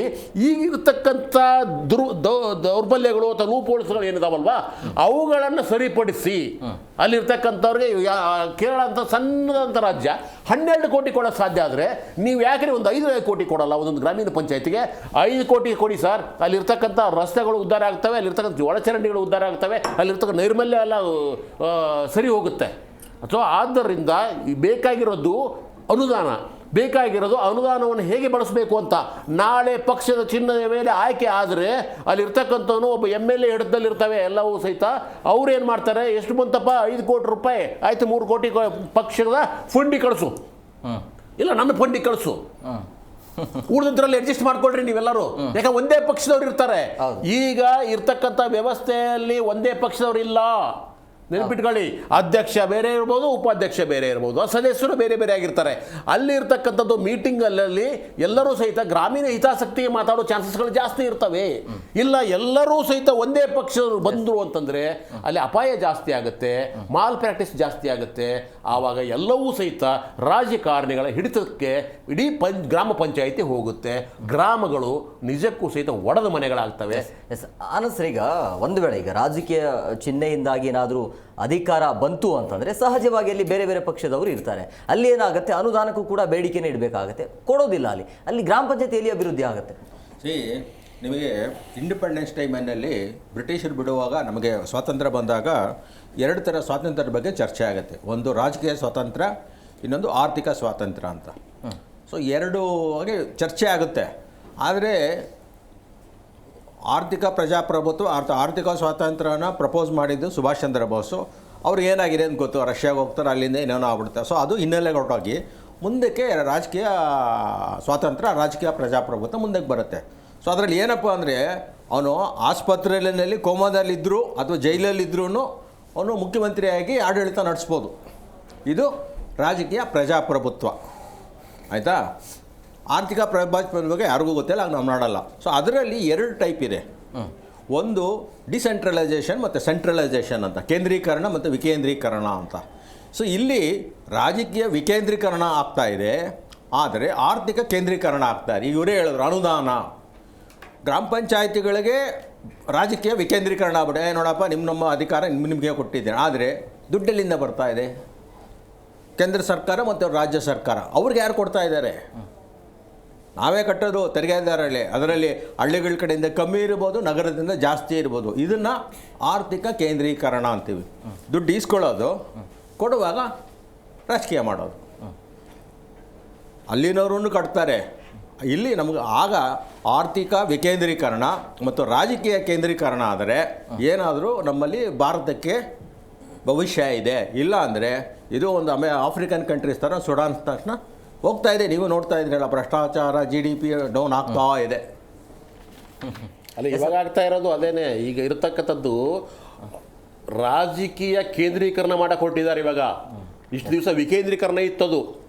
ಇವಾಗ ಎಲ್ಲರೂ ಸಹಿತ ಏನು ಮಾಡ್ತಾರೆ, ರಾಜಕೀಯ ಕೇಂದ್ರೀಕರಣ ಅಂತಂದ್ರೆ ಒಂದು ಪಕ್ಷ ಅಥವಾ ಒಂದು ಆಳುವ ಪಕ್ಷಗಳು ಮಾತ್ರ. ಬ್ರೇಕ್ನ ಸಮಯ ಆಗಿದೆ. ಪ್ರಮುಖವಾಗಿ ಬ್ರೇಕ್ ಆದ ಬಳಿಕ ಇವರ ರಾಜಕೀಯ ಪಕ್ಷವನ್ನು ಕಟ್ಟಿಕೊಳ್ಳೋದಕ್ಕೆ ಅಲ್ಲಿರುವಂಥ ಗ್ರಾಮ ಪಂಚಾಯಿತಿಯಲ್ಲಿ ಜೀವಿಸ್ತಾ ಇರುವಂಥ ಜನರ ಜೀವದ ಮೇಲೆ ಪರಿಣಾಮ ಬೀರುವಂಥ ಎಲ್ಲ ಸಾಧ್ಯತೆ ಕಂಡು ಬರ್ತಾ ಇದೆ. ಬಟ್ ಅದನ್ನು ಯಾಕೆ ಅರ್ಥ ಮಾಡ್ಕೊಳ್ತಾ ಇಲ್ಲ? ಸೊ ಅಲ್ಲಿ ಏನೆಲ್ಲ ಸಮಸ್ಯೆ ಆಗ್ಬೋದು ಸರ್? ಈಗ ಈ ಗ್ರಾಮ ಪಂಚಾಯಿತಿ ಅಂತ ಬಂದಾಗ ಹೊಡೆದಾಟ ಬಡದಾಟ, ಈ ಹಿಂದೆ ಸಾವು ನೋವು ಕೂಡ ಆಗಿದೆ. ಅದು ನಿಮಗೆ ಪ್ಲಸ್ ಆಗಬಹುದು. ಈ ಒಂದು ವೇಳೆ ಇದು ಬಂತು ಅಂತಂದರೆ ನಿಮಗೆ ಕೇಸ್ ಸಿಗ್ಬೋದು. ಬಟ್ ಆದರೆ ಎಷ್ಟರ ಮಟ್ಟಿಗೆ ಸರಿ ಅಂತೇಳಿ ಇಲ್ಲ, ನಮ್ಮ ಕೇಸ್ ಬರೋದ್ರ ಬಗ್ಗೆ ಇಲ್ಲಿ ನಮಗೆ ಪ್ರಸ್ತುತ ಅವಶ್ಯಕತೆ ಇಲ್ಲ. ಕಾರಣ ಯಾಕಂದ್ರೆ ಅಂದರೆ ನಿಮಗೆ ಕೆಲಸ ಜಾಸ್ತಿ ಆಗುತ್ತೆ ಅಂತ. ಚುನಾವಣೆಗಳು ಚಿಹ್ನೆ ಇಲ್ದಾಗೂ ಸಹ ಯುದ್ಧ ನಡೆದಿದೆ. ಕೇಸ್ ಬಂದಿದ್ದಾವೆ, ಕೇಸ್ಗಳು ಬರೋದು ಬಿಡಿ. ಆಮೇಲೆ ಇದೇ ಥರ ಚಿಹ್ನೆ ಮುಂದೆ ಬಂದ್ರೂ ಸಹ ಅದೇ ರೀತಿ ಚುನಾವಣೆ ನಡೆಯೋದು. ಕಾರಣ ಯಾಕಂದ್ರೆ ಲಾಭ ಇವರಿಗೆ. ಇವಾಗ ಚುನಾವಣೆ ನಡೆದು ಬಿಡುತ್ತೆ, ನಡೆದ ತಕ್ಷಣ ನೈಟ್ ವಾರ್ ನಡೀತದೆ. ಚುನಾವಣೆ ಹಿಂದಿನ ದಿನ ನೈಟ್ ವಾರು, ಚುನಾವಣೆ ಆಗಿ ಕೌಂಟಿಂಗ್ ಆದಮೇಲೆ ಆಮೇಲೆ ಮಾರ್ನಿಂಗ್ ವಾರು ಈ ಸ್ಟಾರ್ಟ್ ಆಗುತ್ತೆ. ಕಾರಣ ಯಾಕಂದರೆ ಈಗ ಪ್ರತಿ ಒಂದು ಎಳೆ ಇವಾಗೆಲ್ಲ ನೋಡಿ, ಮೊನ್ನೆ ಎಲ್ಲ ಎಕ್ಸಾಂಪಲ್ ಚನ್ನಪಟ್ಟಣದಲ್ಲಿ ರಿಸಲ್ಟು ಎಷ್ಟು ಬೂತಲ್ಲಿ ಎಷ್ಟು ರೋಡ್ ಹಾಕೋರಂತೆಲ್ಲ ಇವಾಗ ತೋರಿಸ್ಬಿಟ್ರು. ಅವರು ಲೈವ್ ಆಗಿ ಟಿವಿಲಿ ತೋರಿಸ್ಬಿಟ್ರು. ಇವನ್ ವಾಟ್ಸಪ್ ಮತ್ತು ಫೇಸ್ಬುಕ್ಕಲ್ಲೆಲ್ಲ ಬಿಟ್ಬಿಟ್ರು. ಆ ಗ್ರಾಮದಲ್ಲಿ ಆ ಬೂತ್ ಲೆವೆಲಲ್ಲಿ 10 ಓಟ್ ಹಾಕಿದ್ದಾರೆ, 9 ಓಟ್ ಹಾಕಿದ್ದಾರೆ ಬೇರೆಯವರು. ಗೊತ್ತಾಗಲ್ವಾ? ಇನ್ನು ಅಲ್ಲಿರೋ ಏಜೆಂಟ್ಗಳು ಅಷ್ಟೇ ಓಟ್ ಹಾಕಿರೋದು. ಯಾರು ಪರವಾಗಿದ್ರೋ ಅವ್ರು ಯಾರು ಕ್ಯಾನ್ವಾಸ್ ಮಾಡಿದ್ರು ಅವರಷ್ಟೇ ಓಟ್ ಹಾಕಿರೋದು. ಮಿಕ್ತೋರೆಲ್ಲ ಯಾರು ಓಟ್ ಹಾಕೋದು ಗೊತ್ತಾಗ್ಬಿಡ್ತು. ಯಾವ ಪಕ್ಷಕ್ಕೆ ಓಟ್ ಹಾಕೋದು ಅಲ್ಲ ಡೈರೆಕ್ಟಾಗಿ ಗೊತ್ತಾಗುತ್ತೆ. ಹಂಗಾಗಿ ಚುನಾವಣೆ ಇವೆಲ್ಲ ನಾವು ಗ್ರಾಮ ಪಂಚಾಯತಿ ಚುನಾವಣೆಗೆ ಹೋದ್ರೂ ಸಹ ಅಲ್ಲಿ ಊರಿನ ಪ್ರತಿನಿಧಿಗಳು ಮತ್ತು ಹಿಂದೆ ಅವ್ರು ಗ್ರಾಮ ಪಂಚಾಯತಿ ಸಪೋರ್ಟ್ ಮಾಡ್ತಾರಂಥವ್ರು ಇರ್ಬೋದು, ಅಥವಾ ಜಿಲ್ಲಾ ಪಂಚಾಯತಿಯಲ್ಲಿರೋರು ಆಗಿರ್ಬೋದು, ಬೇರೆ ಬೇರೆ ಈ ಲೋಕಲ್ ಬಾಡೀಸ್ ಇರ್ಬೋದು, ಅವರೆಲ್ಲ ಏನು ಮಾಡ್ತಾರೆ, ಅದು ಅವರು ಒಬ್ಬರು ಅಥಾರಿಟಿ ಕಾಯ್ತಾ ಇರ್ತಾರೆ ಇಂಥವ್ರ ಕ್ಯಾಂಡಿಡೇಟ್. ಅಲ್ಲೇನಾಗುತ್ತೆ ಅಂದರೆ ಬೂತ್ ಓಪನ್ ಮಾಡಿದ ತಕ್ಷಣವೇ ಹಿಂದಿನ ದಿನ ಏನು ಬೇಕೆಲ್ಲ ಕಮಿಟ್ ಮಾಡಿರ್ತಾರೆ. ಆ ಬೂತ್ ಏಜೆಂಟ್ ಓಪನ್ ಮಾಡಿದ ತಕ್ಷಣವೇ ಪಕ್ಕ ಅವ್ರ ಮೇಲೆ ಎಗ್ನೆಸ್ಟಿಗೆ ಈಗ ಶತ್ರುಗಳ ಥರ ಕಾಡಕ್ಕೆ ಸ್ಟಾರ್ಟ್ ಮಾಡಿಬಿಡ್ತಾರೆ. ಇಲ್ಲ ಹೊಡೆದಾಟನೂ ಆಗುತ್ತೆ ಅಂತ ನೀವೇನು ಹೊಡೆದಾಟ ಆಗ್ತದೆ ಅಂತ ಹೇಳಿದ್ರೆ ಹಂಗೆ ಆಗುತ್ತೆ, ಆಗಲ್ಲ ಅಂತಲ್ಲ. ಅದು ವಕೀಲರ ಪ್ಲಸ್ ಪಾಯಿಂಟ್ ಅಂತ ಯಾವುದೇ ಕಾರಣಕ್ಕೆ ಕೇಳ್ಕೋಗ್ಬೇಡಿ. ಅದನ್ನ ನಾವು ಒಪ್ಪಲ್ಲ. ಯಾಕಂದ್ರೆ ನಾವು ಒಪ್ಪಲ್ಲ. ಯಾಕಂದರೆ ಯಾರು ಹೊಡೆದಾಡಬಾರ್ದು. ಒಂದು ಚುನಾವಣೆ ಸಂವಿಧಾನದ ಅಡಿಯಲ್ಲಿ ಚೌಕಟ್ಟಲ್ಲಿ ಚುನಾವಣೆ ನಡೀತದೆ ಅಂದರೆ ಆ ರೀತಿ ನಡೀಬೇಕು. ಇವತ್ತು ಸಂವಿಧಾನದ 25% ಯಾರು ಅದನ್ನ ಉಪಯೋಗಿಸಲ್ಲ, ಬರಬೇಕು ಅಂತ ಹೇಳ್ತಿದ್ರಲ್ಲ, ಹಂಗಾಗಿ ಅದರ ಮೇಲೆ ಒಂದು ಕ್ವಶನ್ ಆಗಿದೆ ಅಷ್ಟೇ. ಈಗ ನೋಡಿ, PV ನರಸಿಂಹರಾವ್ 73-74 ಅವರು ಒಂದು ತಿದ್ದುಪಡಿ ತಂದರು. ಏನು ಈ ಮುರಸ್ತರ ಮೂಲಗ್ರ ಒಂದು ಅಧಿಕಾರ ಈ ರೀತಿನೇ ಇರಬೇಕು, ಹಿಂಗಿರ್ಬೇಕಂತ ಅವರು ಬರೋದು. ಅದನ್ನಂದರೆ ರಾಜೀವ್ ಗಾಂಧಿ ಅವರು ಮಾಡೋಕ್ಕೆ ರೆಡಿ ಇದ್ದದನ್ನ PV ನರಸಿಂಹರಾವ್ ಅವರು ಅನುಷ್ಠಾನಕ್ಕೆ ತಂದರು. ಇದೆಲ್ಲ ಮಾಡ್ಕೊಂಬಂದೇನು ಗ್ರಾಮ ಸ್ವರಾಜ್ಯ ಚೆನ್ನಾಗಿರಲಿಲ್ಲ. ಆಮೇಲೆ ಇನ್ನೂ ಒಂದು ಪಾಯಿಂಟ್ ಹೇಳ್ತೀನಿ ಕೇಳಿ. ಹಿಂದೆ ಏನು ಗಾಂಧೀಜಿಯವರು ಹೇಳಿದರು ಗ್ರಾಮ ಸ್ವರಾಜ್ಯ ಅಂತ ಏನು ಹೇಳಿದರು, ಆ ಸ್ವರಾಜ್ಯ ಎಲ್ಲಿದೆ ಈಗ? ಇವಾಗ ಈಗಿನ ಚುನಾವಣೆಗಳು ಹೆಂಗಾಗ್ತವೆ ಅಂದರೆ ಗ್ರಾಮ ಪಂಚಾಯತ್ ಲೆವೆಲಲ್ಲೇ ದೊಡ್ಡ ಲೆವೆಲ್ ಎಲೆಕ್ಷನು. 10 ಕೋಟಿ ಒಬ್ಬೊಬ್ಬ 10 ಲಕ್ಷ 20 ಲಕ್ಷ ಖರ್ಚು ಮಾಡ್ತಾನೆ. ಫಾರಿನ್ ಹೋದಿರೋ ಓದಿರೋಲ್ಲ ಬಂದು ಎಲೆಕ್ಷನ್ ಹೇಳ್ತಾರೆ. ಅದೇನು ರಿಯಲ್ ಎಸ್ಟೇಟ್ ಅಂದೆ. ಈ ರಿಯಲ್ ಎಸ್ಟೇಟು, ಲಿಕ್ಕರ್ ಬಿಸ್ನೆಸ್ಸು, ಮತ್ತು ಇವರು ಯಾರಪ್ಪ ಈ ಮೈನಿಂಗು ಕ್ವಾರಿಗಳು ಮಾಡೋರು, ಅವ್ರು ಚುನಾವಣೆ ಬರ್ತಾ ಇರೋದು. ಯಾಕಂದ್ರೆ ದುಡ್ಡು ಜೋರಾಗಿರುತ್ತಲ್ಲ, ದುಡ್ಡು ತಂದು ಚೆಲ್ತಾರೆ, ಚುನಾವಣೆ ಮಾಡ್ತಾರೆ. ಈಗೇನು ಪಕ್ಷ ಬಿಡಿ, ಪಕ್ಷೇತರವಾಗಿ ಬಂದ್ರು ಅವ್ರು ಆ ರೀತಿಯೇ ಬರೋದು. ಅವ್ರಿಗೆ ಮಣೆ ಹಾಕೋದು, ಪಕ್ಷ ಆದ್ರೂ ಅವ್ರಿಗೆ ಮಣೆ ಹಾಕೋದು. ಯಾರೀಗ ಅವ್ರೇನು ಬೇರೆಯವ್ರೇನು ಏನಿಲ್ಲ ಅಂದನ್ನ ಒಳ್ಳೆ ಕ್ಯಾಂಡಿಡೇಟ್ ಪ್ರತಿಭಾವಂತ ಇರ್ತಾನೆ, ವಿದ್ಯಾವಂತ, ಅವ್ನು ತಂದು ನಿಲ್ಲಿಸ್ತಾರ? ಯಾರು ದುಡ್ಡಿದೆ ಅವ್ನು ನೋಡಿ ತಂದು ಚುನಾವಣೆ ನಿಲ್ಲಿಸೋದು. ಈ ಥರ ಆಗಿದೆ. ಇವೆಲ್ಲ ನಾವು ಗಣನೆ ತಗೋಬೇಕು. ಅದರಿಂದ ಏನಾಗಿದೆ ನೋಡಿ, ಸರ್ ಹೇಳ್ದಂಗೆ ನೀವು ಈ ಮೈನಿಂಗ್ ಅಂತವ್ರೆ, ಈಗ ಯಾರು ಬಾರೋ ಲಿಕ್ಕರ್ ಇಕ್ಕಿರೋರೆ, ಮತ್ತು ಇವರು ಯಾರೋ ರಿಯಲ್ ಎಸ್ಟೇಟ್ ದುಡ್ಡು ಮಾಡೋರು ದುಡ್ಡು ಎಲೆಕ್ಷನ್ ಬರೋದು. ಯಾರು ಬರ್ತಾರೆ ಚುನಾವಣೆಗೆ? ವಿದ್ಯಾವಂತರು ಎಲ್ಲಿದ್ದಾರೆ ಚುನಾವಣೆಗೆ? ಎಲ್ಲಿ ಕಾಣಿಸ್ಕೋತಾರೆ ಅವರು? ಅವ್ರ ಹತ್ರನೇ ಸೇರಿಸಲ್ಲ. ಈ ಸತ್ಯವಾದ ಮಾತಿದೆ. ಯಾವುದೇ ಪಕ್ಷ ಅಲ್ಲಿ ಯಾರೇ ನಾನು ಇದೊಂದು ಮೂಲ ಏನಿದೆ ಅದನ್ನು ಹೇಳ್ತಾ ಇರೋದು. ಗ್ರಾಮ ಪಂಚಾಯತಿಯಲ್ಲಿ ಹಣ ಹೆಂಡ ಜಾಸ್ತಿ ಆಗತ್ತಲ್ಲಿ ಅಲ್ಲ ಸರ್, ನೀವೆಲ್ಲ ಪಂಚಾಯತಿನೂ ಅದೇ ಥರ ಅದೇ ಬೂತಲ್ಲೇ ಓಟ್ ಹಾಕೋದು. ನೀವೇನು VMO ಅದನ್ನ ಅಲ್ಲೇ ಓಟ್. ಈಗ MP ಎಲೆಕ್ಷನ್ ಆದರೂ ಹಂಗೇನೆ. ಈಗ ಏನು ಶಶಿಕಾಂತ್ ಸರ್, ಈಗ ಈ ಗಾಂಧೀಜಿಯವರು ಕಂಡಿರುವಂಥ ಗ್ರಾಮ ಸ್ವರಾಜ್ಯ ಇದೆಯಲ್ಲ, ಸೊ ಈ ಒಂದು ವೇಳೆ ರಾಜಕೀಯ ಚಿಹ್ನೆ ಬಂದಾದ ಮೇಲೆ ಅದು ಅಭಿವೃದ್ಧಿ ಆಗುತ್ತಾ ಅಥವಾ ಮೈನಸ್ ಆಗುತ್ತಾ? ಈಗಾಗಲೇ ಆ ಒಂದು ಕಾನ್ಸೆಪ್ಟೇ ಸರ್ವನಾಶ ಆಗೋಗ್ಬಿಟ್ಟಿದೆ ಗ್ರಾಮ ಸ್ವರಾಜ್ಯ ಅನ್ನೋದು. ಗ್ರಾಮ ಸ್ವರಾಜ್ಯ ಅಂದರೆ ಮಹಾತ್ಮ ಗಾಂಧಿಯವ್ರದ್ದು ಒಂದು ಕನಸಿತ್ತು. ಏನು ಅಂದ್ರೆ ಅಲ್ಲಿರ್ತಕ್ಕಂಥ ಆರ್ಥಿಕತೆ ಇದೆಯಲ್ಲ ಅಲ್ಲಿಂದನೇ ಉತ್ಪಾದನೆ ಆಗಬೇಕು. ಅಲ್ಲಿರ್ತಕ್ಕಂಥ ಉತ್ಪಾದನೆಯಿಂದ ಬಂದಿರತಕ್ಕಂಥ ಏನು ತೆರಿಗೆ ಇದೆಯಲ್ವಾ ಆ ತೆರಿಗೆಯಿಂದನೇ ಗ್ರಾಮ ಪಂಚಾಯಿತಿಗಳು ನಡಿಬೇಕು ಅಂತ. ಇವಾಗ ಏನಾಗಿದೆ, ನೀವೆಲ್ಲರೂ ತೆರಿಗೆ ಕಟ್ತಾ ಹೋಗಿ ನಾವು ಕೊಟ್ಟಷ್ಟು ನೀವು ತೆಗೆದುಕೊಳ್ಳಿ ಅನ್ನೋ ರೀತಿಯಲ್ಲಿ ಬಂದಿದೆ. ಇವಾಗ ಆಗಲ್ಲ. ಇವಾಗ ಪ್ರತಿಯೊಂದು ಊರಲ್ಲಿಯೂ ಸಹಿತ ಸರ್ ಎಣ್ಣೆಗಾನ ಇತ್ತು, ಕಂಬಾರ ಇರ್ತಿದ್ದ, ಕುಂಬಾರ ಇರ್ತಿದ್ದ, ಎಲ್ಲ ರೀತಿಯಾದಂಥ ಕುಶಲಕರ್ಮಿಗಳು ಇರ್ತಿದ್ರು. ಅವರು ಏನು ಮಾಡ್ತಾಯಿದ್ರು, ಕೆಲಸ ಮಾಡ್ತಾಯಿದ್ರು, ಅಲ್ಲಿಂದ ರೆವಿನ್ಯೂ ಜನ್ರೇಟ್ ಆಗ್ತಾ ಇತ್ತು. ಆದರೆ ಇವಾಗ ಹಾಗಲ್ಲ. ನೀವು ಏನಾದರೂ ಒಂದು ಎಣ್ಣೆ ಬೇಕು ಅಂತಂದರೆ ನೀವು ಏನು ಮಾಡ್ತಾ ಇದ್ದೀವಿ, ನಾವು ಪ್ಯಾಕ್ಡ್ ಆಯಿಲ್ ತೆಗೆದುಕೊಂಡ್ಬರ್ತೀವಿ ಹೊರತಾಗಿ ಎಣ್ಣೆ ಗಾನಗಳು ಇರಲ್ಲ. ಇವಾಗ ಇದ್ರೂ ಸಹಿತ ಜಾಸ್ತಿ ಕಾಸ್ಟ್ಲಿ ಬಿಡ್ರಿ, ಇವರೆಲ್ಲ ಕಡಿಮೆ ಸಿಕ್ಕತ್ತೆ ಅಂತ. ಈ ರೀತಿ ಗ್ರಾಮೀಣ ಪ್ರದೇಶದ ಆರ್ಥಿಕ ಮೂಲಗಳನ್ನು ಸರ್ವನಾಶ ಮಾಡಲಾಗಿದೆ. ಗ್ರಾಮೀಣ ಪ್ರದೇಶದಲ್ಲಿ ಇರ್ತಕ್ಕಂಥ ಉತ್ಪಾದನವನ್ನು ಎಲ್ಲ ಹಾಳು ಮಾಡಲಾಗಿದೆ. ಅಲ್ಲಿರ್ತಕ್ಕಂಥ ವಿದ್ಯಾವಂತರೆಲ್ಲರೂ ಸಹಿತ ನಗರಕ್ಕೆ ಸೇರಿ ಆಗಿದೆ. ಈಗ ಎಷ್ಟೋ ಇವುಗಳು ವೃದ್ಧಾಶ್ರಮಗಳಾಗಿ ಹೋಗ್ಬಿಟ್ಟಿದ್ದಾವೆ. ಸೊ ಇಂಥ ಪರಿಸ್ಥಿತಿಯಲ್ಲಿ ಗ್ರಾಮೀಣ ವ್ಯಕ್ತಿಗಳಿಗೆ ಅಲ್ಲಿರ್ತಕ್ಕಂಥ ಜನರಿಗೆ ಅಲ್ಲೇ ಕೆಲಸ ಸಿಗೋಂಗಿದ್ದಿದ್ರೆ, ಈಗ ಒಬ್ಬ ರೈತ ಕೃಷಿ ಮಾಡ್ತಾನೆ, ಅವನಿಗೆ ಕೃಷಿಯಲ್ಲಿ ಲಾಭ ಬರೋ ಹಾಗಿದ್ದರೆ ಅವನು ಯಾಕೆ ಬೇರೆ ಕಡೆ ಹೋಗ್ತಿರ್ಲಿಲ್ಲ? ಕೂಲಿಗೆ 500 ರೂಪಾಯಿ ಕೂಲಿಗೆ ಬೆಂಗಳೂರಿಗೆ ಬರ್ತಿರ್ಲಿಲ್ಲ ಅವನು. ಅದೇ 500 ರೂಪಾಯಿಗೆ 8,000 ರೂಪಾಯಿ ವರ್ಕೌಟ್ ಆಗ್ತಾ ಇದ್ದರೆ. ಆದರೆ ಈಗ ಹಾಗಿಲ್ಲ ಪರಿಸ್ಥಿತಿ. ಎಲ್ಲವನ್ನು ಸರ್ವನಾಶ ಮಾಡಲಾಗಿದೆ. ರಾಜಕೀಯ ವ್ಯವಸ್ಥೆ ಅನ್ನೋದು ಪ್ರತಿಯೊಂದು ಹಳ್ಳಿಗಳನ್ನು ಇವಾಗ ಏನಾಗಿದೆ, ಪರಾವಲಂಬಿ ಮಾಡಲಾಗಿದೆ.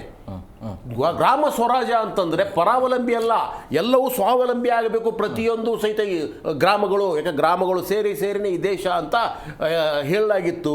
ಇವಾಗ ಆ ರೀತಿ ಆಗಿಲ್ಲ.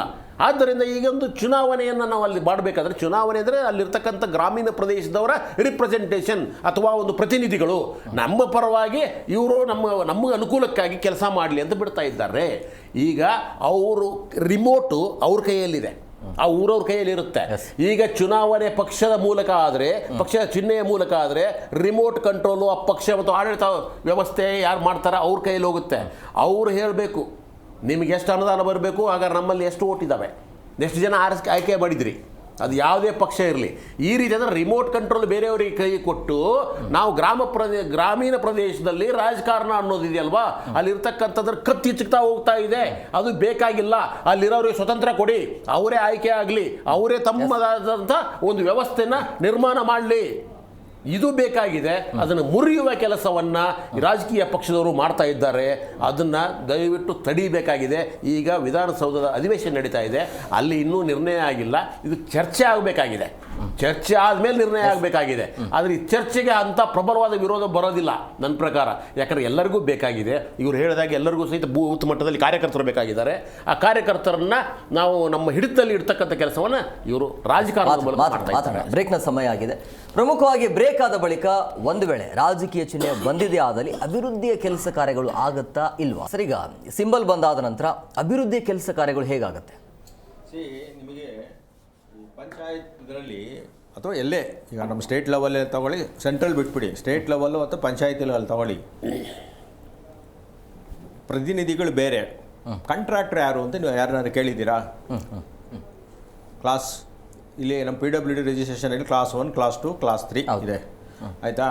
ಈ ಎಲ್ಲ ಕಾಂಟ್ರಾಕ್ಟರ್ಗಳು ಡೆವಲಪ್ಮೆಂಟ್ ಅಂದರೆ PWD ಕಾಂಟ್ರಾಕ್ಟರ್, ರಿಜಿಸ್ಟರ್ಡ್ ಕಾಂಟ್ರಾಕ್ಟರ್ ಎಲ್ಲರೂ ಅವರ ಅಕ್ಕ, ತಂಗಿನ ಗಂಡ, ತಮ್ಮ, ಮಗ ಈ ಥರನೇ ಇರ್ತಾರೆ. ಸೊ ಹಾಗಾಗಿ ಆ ಏನೇ ಕಾಂಟ್ರಾಕ್ಟ್ ಆದ್ರೂ ಅವ್ರ ಕಡೆಯವರಾದರೆ ಪರ್ಸೆಂಟೇಜ್ ಕೊಡೋಂಗಿಲ್ಲ. ಅವ್ನು ಪೊಲಿಟಿಕಲ್ ಬ್ಯಾಕ್ಗ್ರೌಂಡ್ ಇಲ್ಲ ಅಂದರೆ ಪರ್ಸೆಂಟೇಜ್ ಕೊಡಬೇಕು, ಆಯಿತಾ? ಈ ರೀತಿ ನಡೀತಾ ಇದೆ. ಸೊ ಫಾರ್ ಎಕ್ಸಾಂಪಲು ಇದೇ ವಿಷಯದಲ್ಲಿ ಡೆವಲಪ್ಮೆಂಟ್ ಸೆಕ್ಟರ್ ಬಂದಾಗ ನನಗೆ ದಾವಣಗೆರೆಯಲ್ಲಿ ಒಂದು ಕೇಸಸ್ ಬಂತು. ಹರಪ್ಪನಹಳ್ಳಿ ಅಂತ ಹೇಳ್ಬಿಟ್ಟು ವಿಲೇಜಲ್ಲಿ ಮಹಾತ್ಮ ಗಾಂಧಿ ನೆರೆಯಾಗೋದು ತುಂಬ ತಪ್ಪುಗಳಾಗೋಗ್ಬಿಟ್ಟಿದೆ ಅಂತ. ಸೊ RT ಹಾಕ್ಸ್ತೀನಿ ಅಂತ ಹೇಳಿದ್ದೆ ನಾನು. RT ಹಾಕಿದ್ಮೇಲೆ ನಿಮ್ಮ ಮೇಲೆ ಕೊಲೆ ಬೆದರಿಕೆ ಎಲ್ಲ ಬರುತ್ತೆ. ಇಲ್ಲ ನಾವೆಲ್ಲ ಫೇಸ್ ಮಾಡ್ತೀವಿ ಅಂದರು. ತೆಗೆದ್ರು. ಏನು ಒಬ್ಬನಿಗೆ 10 ಬೆರಳಿದೆಯಾ, 10 ಸಿಂಬಲ್ಲು ಅವರೇ ಹೊಡೆದವನೆ, ಹೆಬ್ಬೆಟ್ಟು ಎಲ್ಲ ಹೊಡೆದವ್ರೆ. ಯಾವಾಗ ಬಿಲ್ಸ್ ತೊಗೊಂಡು ನಾವು ಸರ್ಟಿಫೈಡ್ ಕಾಪೀಸು ಹೊಡೆದಾಟ ಆಗಿ ಪ್ರೆಷರೈಸ್ ಬಂದು ಕಡೆಗೆ ಪೊಲೀಸ್ ಸ್ಟೇಷನ್ಗೆ ಹೋಗಿ ಎಲ್ಲ ಆಗಿ FIR ಆಗಿ ಹೊಡೆದಾಟನೂ ಆಗಿ ಕಡೆಗೆ ಕಾಂಪ್ರಮೈಸ್ ಆಗೋಯ್ತು. ಕಾಂಪ್ರಮೈಸ್ ಮಾಡಿದವ್ರು ಯಾರು ಗೊತ್ತಾ? ಅಕ್ರಮ ಗಣಿಗಾರಿಕೆಗಳ ಬಗ್ಗೆ ಓಡಾಡ್ತಿರೋಂಥ ತುಂಬ ಅತ್ಯಂತ ಫೇಮಸ್ ವ್ಯಕ್ತಿ. ಸೊ ಅಷ್ಟು ಬೇಜಾರಾಯಿತು ಅಂದರೆ ಆ ಮಟ್ಟದಲ್ಲಿ ನಡೆಯುತ್ತೆ. ಸೊ ಡೆವಲಪ್ಮೆಂಟ್ ಸೆಕ್ಟರ್ ಅಂದರೆ ಹಣ ತಿಂದಿರ್ತಾರೆ, ನೀವು ತೆಗಿತೀವಿ ಅಂದರೆ ಬಿಲ್ ತೆಗಿತೀವಿ ಅಂದರೆ ಹೊಡೆದಾಟ. ಈಗ ಬ್ರ್ಯಾಂಡಿಂಗ್ ಆಗೋಗ್ಬಿಡ್ತಾರೆ. ನೀನು ಲಾಸ್ಟ್ ಟೈಮ್ ತಿಂದಿದೆಯಲ್ಲ, ಈಗ ನಾವು ತಿಂತೀವಿ ಬಿಡು, ನೆಕ್ಸ್ಟ್ ಟೈಮ್ ನೀನು ತಿನ್ಕೋ. ಸೊ ಇದು ಅಗ್ರಿಮೆಂಟ್ ಥರ ಆಗುತ್ತೆ. ಹೇಳಿದ್ನಲ್ಲ, ಪೊಲಿಟಿಕಲ್ ಡಿಸೆಂಟ್ರಲೈಸೇಷನ್, ಎಕನಾಮಿಕ್ ಇವ್ರು ಹೇಳಿದ್ರಲ್ಲ ಪರಾವಲಂಬಿ, ಅದೇ ಥರನೇ ಶಬ್ದಗಳು. ಸೊ ಇವತ್ತು ಆ ಡೆವಲಪ್ಮೆಂಟ್ ಸೆಕ್ಟರ್ಗೋಸ್ಕರನೇ ಏನಿವತ್ತು 12 ಕೋಟಿ 5-6 ಕೋಟಿ ಬರ್ತಾ ಇದೆಯಲ್ಲ, ಅಷ್ಟೂ ಅವರು ತಗೊಳ್ಳೋದಕ್ಕೆ ಮಾಡಿರೋಂಥ ಇದು ಒಂದು ಮಾಫಿಯಾ. ಸೊ ಇದಿಷ್ಟು ಮೊದಲು ಇಂಡಿಪೆಂಡೆನ್ಸ್ ಅಂದರೆ ಯಾರು, ಈಗ ನಾವು ನೀವು ಯಾರೋ ಥರ್ಡ್ ಪಾರ್ಟಿ ಕಾಂಟ್ರಾಕ್ಟ್ಗಳಿದ್ವು. ಈಗ ನೋಡಿ, ಬೆಂಗಳೂರು ಕಸ ತಗೊಳ್ಳೋದಕ್ಕೆ ಚೆನ್ನೈ ಗುತ್ತಿಗೆದಾರ ಬಂದ, ಏನಾಯಿತು, ಟೆಂಡರ್ ಆಗೋಯ್ತು. 1 ತಿಂಗಳು ಬೀದಿಯಲ್ಲಿ. ಯಾಕೆ? ದುಡ್ಡು ಕೊಟ್ಟ, ಕಮಿಷನ್ ಕೊಟ್ಟ, ಅವ್ನು ತಗೊಂಡ. ಆದರೆ ವರ್ಕ್ ಮಾಡೋರು ಯಾರು? ವರ್ಕ್ ಮಾಡೋರು ಇಲ್ಲಿನವ್ರೆ. ಆದರೆ ನಮ್ಮಲ್ಲಿದ್ದ ಗ್ರಾಮ ಪಂಚಾಯತ್ ಲೆವೆಲಲ್ಲಿ ಆ ಅಭಿವೃದ್ಧಿ ಆಗತ್ತೆ ಇಲ್ಲ ಅಂಥೇಳಿ. ಈಗ ಓಕೆ, ಈಗ ರಾಜಕೀಯ ಪಕ್ಷದ ಪ್ರಭಾವ ಇರೋದಿಲ್ಲ, ಆತ ಬೇಕಂದರೆ ಮಾಡ್ತಾನೆ, ಇರೋದಿಲ್ಲ. ಬಟ್ ಈಗ ಒಂದು ವೇಳೆ ಅಲ್ಲಿ ಚಿಹ್ನೆ ಅಂತ ಬಂದಾಗ ಅಲ್ಲಿ ಇನ್ನೊಬ್ಬ ಮನೆಯಲ್ಲಿ ಇರುವಂಥ ಒಬ್ಬ ಸದಸ್ಯ ಆಗಿರ್ಬೋದು, ಯಾರೇ ಇರಲಿ, ಆ ಮನೆಗೆ ಏನಾದರೂ ಬೇಕು ಅಂತ ಹೇಳಿದಾಗ ಆ ಮನೆಗೆ ಆ ಪಕ್ಷಕ್ಕೆ ಸಪೋರ್ಟ್ ಇಲ್ಲ ಅಂತಂದರೆ ಆತನಿಗೆ ಸಮಸ್ಯೆ ಆಗುವಂಥ ಸಾಧ್ಯತೆ ಇದೆಯಾ ಅಂತ? ಖಂಡಿತ ಇರುತ್ತೆ. ಯಾಕೆಂದರೆ ಬೂತ್ ಲೆವೆಲಲ್ಲಿ ಇವತ್ತು ಗುರ್ತಿಸ್ಕೊತಾರೆ, ನೀನು ಆ ಪಾರ್ಟಿಗೆ ಓಟ್ ಹಾಕಿದ್ದೆ.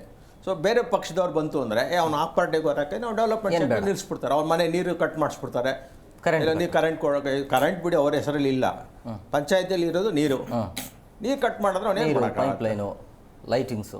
ಲೈಟಿಂಗ್ ಇಲ್ಲ, ಬೆಸ್ಕಾಂಬಲ್ಲಿ ಬರುತ್ತೆ. ಲೈಟಿಂಗ್ ಕಟ್ ಮಾಡೋಕ್ಕಾಗಲ್ಲ, ನೀರು ಕಟ್ ಅಲ್ಲ, ಮನೆ ಮುಂದೆ ಸರ್, ಮನೆ ಮುಂದೆ ಹೆಂಗೆ ಬರ್ತದೆ, ಸ್ಟ್ರೀಟ್ ಲೈಟ್ ನಿಲ್ಲಿಸ್ಬಿಡ್ತಾರೆ. ಅದು ಕಲ್ಲು ಹೊಡೆದ್ಬಿಟ್ಟು ಬಲ್ಪ್ ಹೊಡೆದ್ಬಿಟ್ರೆ ಹೋಯ್ತದು. ಆಮೇಲೆ ಅದನ್ನ ಮೇಂಟೈನ್ ಮಾಡೋರಲ್ಲೇ ಇವ್ರ ಕಡೆಯವರೇನೆ. ಪಂಚಾಯತ್ ಇದರಲ್ಲಿ ಏನಿದೆ ಗ್ರೌಂಡ್ ಲೆವೆಲಲ್ಲಿ ಎಲ್ಲ ಡೆವಲಪ್ಮೆಂಟ್ ಸೆಕ್ಟ್ರು ಮಾನಿಟರ್ ಮಾಡಿದ್ರೆ ಕಾಂಟ್ರಾಕ್ಟರ್ಗಳು ಯಾರು ಅಂದರೆ ಎಲ್ಲ ಇವ್ರ ಅಕ್ಕ, ತಂಗಿ ಗಂಡ, ತಮ್ಮನ ಗಂಡ, ತಮ್ಮನ ಹೆಂಡತಿ, ಈ ಥರದವರೇ ಇರ್ತಾರೆ. ಸೊ ಎಂಟೈರು ಅವರ ಆರ್ಥಿಕ ಕೇಂದ್ರೀಕರಣ ಆಗೋಗ್ಬಿಟ್ಟಿರುತ್ತೆ. ಸೊ ನ್ಯಾಚುರಲಿ ಇಲ್ಲ ಅವ್ರು ಹೇಳ್ದಂಗೆ ಹೊಡೆದಾಟಗಳಾಗ್ತವೆ, ಇಲ್ಲ ಅಂದರೆ ಇಲ್ಲಿ ದುಡ್ಡು ಕಾಸೇಂದ್ರಲ್ಲಿ ಭ್ರಷ್ಟಾಚಾರ ನಡೆಯುತ್ತೆ. ಅಂದರೆ ಸರಿ, ಈ ಒಂದು ವೇಳೆ ಬಂತು ಅಂತಂದರೆ ಹಳ್ಳಿಯಲ್ಲಿ ಅಂತೂ ನನ್ನ ಪ್ರಕಾರ ನೆಮ್ಮದಿ ಸಿಗೋದಿಲ್ಲ ಅಂತ ನಾನು ಹೇಳ್ತೀನಿ. ಇಲ್ಲ ನೆಮ್ಮದಿ ಸಿಗುತ್ತೆ. ಹೇಗೆ ಸಿಗುತ್ತೆ ಅಂದರೆ, ಈಗ ನಾವು ಚಿಹ್ನೆ ಅಡಿಲಿ ಚುನಾವಣೆ ನಡೆದ್ರೂ ಅದೇ ಸ್ಥಿತಿ, ಚಿಹ್ನೆ ಇಲ್ಲದೆ ನಡೆದ್ರು ಅದೇ ಸ್ಥಿತಿ. ಚಿಹ್ನೆ ಇದ್ದಾಗ ಏನಾಗುತ್ತೆ ಅಂದಾಗ ಆ ಒಬ್ಬ ಶಾಸಕ, ಅಂದರೆ ಅದು ಎಲೆಕ್ಷನ್ ಟೈಮ್ ಇದ್ದಾಗ ಮಾತ್ರ ಆ ಪಕ್ಷ ಈ ಪಕ್ಷ ಅಂತ ಬರುತ್ತೆ. ಅದು ಎಲೆಕ್ಷನ್ ರಿಸಲ್ಟ್ ಬಂದಾದ ನಂತರ ಯಾವುದು ಇರೋದಿಲ್ಲ, ಆದ ಹೊಂದಾಣಿಕೆ ಮಾಡ್ಕೊಬಿಡ್ತಾರೆ. ಏನಾಗಿದೆ ಇನ್ಮೇಲೆ ಆ ಪಕ್ಷದವ್ರು ಕಂಟ್ರೋಲ್ ತಗೊಳ್ತಾರೆ, ಅವ್ರ ಕಂಟ್ರೋಲ್ ಬರುತ್ತೆ. ಅವಾಗ ಬಿಡಲ್ಲ. ಲೋಕಲ್ ಸ್ಟೇಷನ್ ಇರುತ್ತೆ, ಜನ ಇರ್ತಾರೆ, ಅಲ್ಲಿ ಯಾರು ಲೀಡರ್ಗಳು ಅನಿವಾರ್ಯವಾಗಿ ಆ ಬೇರೆ ಪಕ್ಷ ಜಾಯ್ನ್ ಆಗಬೇಕು ಅನ್ನೋ ಉದ್ದೇಶ ಇರಲ್ಲ. ಗಲಾಟೆ ಮಾಡೋ ಉದ್ದೇಶ ಬೇರೆ ಇದ್ರು, ತಂತ್ರ ಕುತಂತ್ರ ಇದ್ರು, ಬಟ್ ಅದು ಆ ಚಿಹ್ನೆಗೂ ಅದಕ್ಕೂ ಸಂಬಂಧನೇ ಬರಲ್ಲ. ಚಿಹ್ನೆ ಅಂದ್ರೆ ಪಕ್ಷ ಸರ್, ಇಲ್ಲಿ ಬರೀ ಚಿಹ್ನೆ ಪಕ್ಷ ಬಿಟ್ಕೊಡಲ್ಲ, ಅಲ್ಲಿ ಗಲಾಟೆ ಮಾಡಕ್ಕೆ ಬಿಟ್ಕೊಡಲ್ವಲ್ಲ. ಈಗ ಇನ್ನೊಂದು ಹೇಳ್ತೀನಿ, ಚುನಾವಣೆ ಚಿಹ್ನೆ ಕೆಳಗಡೆ ನಡೆದ್ರೆ, ಈಗ ಇರೋದು ಈ ಚಿಹ್ನೆ ಇಲ್ಲದೆ ನಡೆದ್ರೆ ಎರಡಕ್ಕೂ ಅದಕ್ಕೆ ವ್ಯತ್ಯಾಸ ಹೇಳ್ತೀನಿ ಕೇಳಿ. ಚಿಹ್ನೆ ಪರವಾಗಿ ನಡೆದ್ರೆ ಒಬ್ಬ ಯುವಕನ ರಾಜಕೀಯ ಬೆಳೆಸಿಕೊಂಡು ಈಸಿ ದಾರಿ ಆಗುತ್ತೆ. ಇಂಡಿಪೆಂಡೆಂಟ್ ನಿಂತ್ಕೊಂಡು ಕೆಲಸನ ಯಾರು ಬೆಳೆಸ್ತಾರೆ? ಆ ಗ್ರಾಮದವ್ರು ಬೆಳೆಸ್ತಾರೆ. ಅಷ್ಟಕ್ಕೆ ಸೀಮಿತ ಆಗ್ಬಿಡ್ತಾನೆ ಅವನು, ಅಲ್ಲಿಗೆ ಸೀಮಿತ. ಅವನು ಅಧ್ಯಕ್ಷನ ಮಾಡ್ಬೇಕಾದ್ರೂ ಓಟ್ ಬೇಕು, ಉಪಾಧ್ಯಕ್ಷನ ಮಾಡ್ಬೇಕಾದ್ರೂ ಓಟ್ ಬೇಕು, ಯಾರಾಗ್ತಾರೆ? ಈಗ ಅವ್ರು ಚಿಹ್ನೆ ಕೆಳಗಡೆ ಉಪಾಧ್ಯಕ್ಷನ ಮಾಡ್ತಾರೆ, ನೆಕ್ಸ್ಟ್ ಅವ್ನು ಗ್ರಾಮ ಪಂಚಾಯತಿಂದ ಜಿಲ್ಲಾ ಪಂಚಾಯತ್ ಬರ್ತಾನೆ, ಮಂಡಲ ಪಂಚಾಯತಿ, ಬೇರೆ ತಾಲೂಕ್ ಪಂಚಾಯತಿಗೆ ಬರ್ತಾನೆ. ಹತ್ರ ಇವಾಗ ರಾಜಕೀಯ ನೋಡಿ, ನಮ್ಮ ಮೇಲೆ ತಗೊಳ್ಳಿ, BBMP ಎಲೆಕ್ಷನ್ ಮಾಡಿ ಎಷ್ಟು ವರ್ಷ ಆಯಿತು. ಈಗ ಎಷ್ಟೋ ಪ್ರತಿಭೆಗಳು ಹೊರಗಡೆ ಬರಬೇಕಾಯ್ತು, ಒಬ್ಬರು ಬಂದೇ ಇಲ್ಲ. ಈ ಥರ ತುಳಿತಾ ಹೋಗ್ಬಿಟ್ರೆ ಪ್ರತಿಭೆಗಳು ಅಲ್ಲೇ ಹೋಗ್ಬಿಡ್ತಾರೆ. ಹಂಗೇನೆ ಅಂಥವೆಲ್ಲ ನಾವು ಸಣ್ಣ ವಿಚಾರಗಳಿಗೆ ತಗೊಳ್ಬೇಕು. ಈಗ ಚಿಹ್ನೆ ಇದ್ದರೆ ಅವ್ನು ಬೆಳ್ಕೊಂಡು ಹೋಗ್ತಾನೆ, ಅವ್ನು ಯಾವುದೇ ಪಕ್ಷ ಆಗಿರಲಿ. ನಾವು ಕಾಂಗ್ರೆಸ್ BJP ಅಂತಲ್ಲ, ಯಾವ ಪಕ್ಷದ ಚಿಹ್ನೆ ಇಂಟರ್ಫೇರ್ ಮಾಡಲಿ ಇವರಿಗೆ. ಈಗ ನಮ್ಮ BBMPನಲ್ಲಿ ಚಿಹ್ನೆ ಇದೆ, ಚಿಹ್ನೆ ಇದ್ರೂ ಯಾಕೆ ಎಲೆಕ್ಷನ್ ಆಗಲಿಲ್ಲ? ಎಲೆಕ್ಷನಲ್ಲಿ ಅವ್ರಿಗೇನು ಇಷ್ಟು, ಈಗ ನಮ್ಮ ಇಷ್ಟು 243 ಕ್ಷೇತ್ರ ಇಲ್ಲ, ನಮ್ಮ ಇದು ಮೀಸಲಾತಿ, ಇಂಥವೆಲ್ಲ ಕೆಲವು ಅವ್ರಿಗೆ ಖ್ಯಾತಿ ಎತ್ಕೊ ಕೂತಾರೆ. ಯಾಕಂದರೆ ಈಗ ಯಾವ ಪಕ್ಷ ಮುಂದೆ ಮೆಜಾರಿಟಿ ಬರುತ್ತೋ, ಈಗ 3 ಉಪಚುನಾವಣೆ ಆಗಿದೆ ಈಗ ಕಾಂಗ್ರೆಸ್ಗೆ, ಆ ಥರ ಬಲ ನೋಡ್ತಾರೆ. ಹಂಗೆ ನೋಡಿ ಚುನಾವಣೆ ಮಾಡೋಕ್ಕೆ ರೆಡಿ ಆಗ್ತಾರೆ. ಇಲ್ಲ ನಮ್ಮ ಇರು ಎಲೆಕ್ಷನ್ಗಳು ಮುಗಿಲಿ ಆಮೇಲೆ ಮಾಡೋಣ ಅಂತೇಳಿ ಡಿಲೇ ಮಾಡ್ಕೊಂಡು ಬರೋದು. ಅದು ಗ್ರಾಮ ಪಂಚಾಯತಿಯಲ್ಲಿ ಯಾಕೆ ಆಗಲ್ಲ? ಹಾಂ ಸರ್, ಮುಂದೆ ಗ್ರಾಮ BJP ಇತ್ತು ಅವಾಗ ಮಾಡಲಿಲ್ಲ. ಗ್ರಾಮ ಪಂಚಾಯತಿ ಕರೆಕ್ಟಾಗಿ ಬಂದಿದೆ, ಟೈಮ್ ಸರಿ ಮಾಡ್ತಾ ಇದ್ದಾರೆ. ಅದು ಇಲ್ಲದೇ ಇದ್ದಿದೆ. ರಾಜಕೀಯ ಪಕ್ಷ ಅಂತ ಬಂದಾಗ ಈಗಿರೋ ಈಗ ಗ್ರಾಮೀಣಾಭಿವೃದ್ಧಿ ಸಚಿವರು ಏನಿದ್ದಾರೆ, ಈಗ ನಮ್ಮ ಪ್ರಿಯಾಂಕ ಖರ್ಗೆ ಅವರು ಒಳ್ಳೆ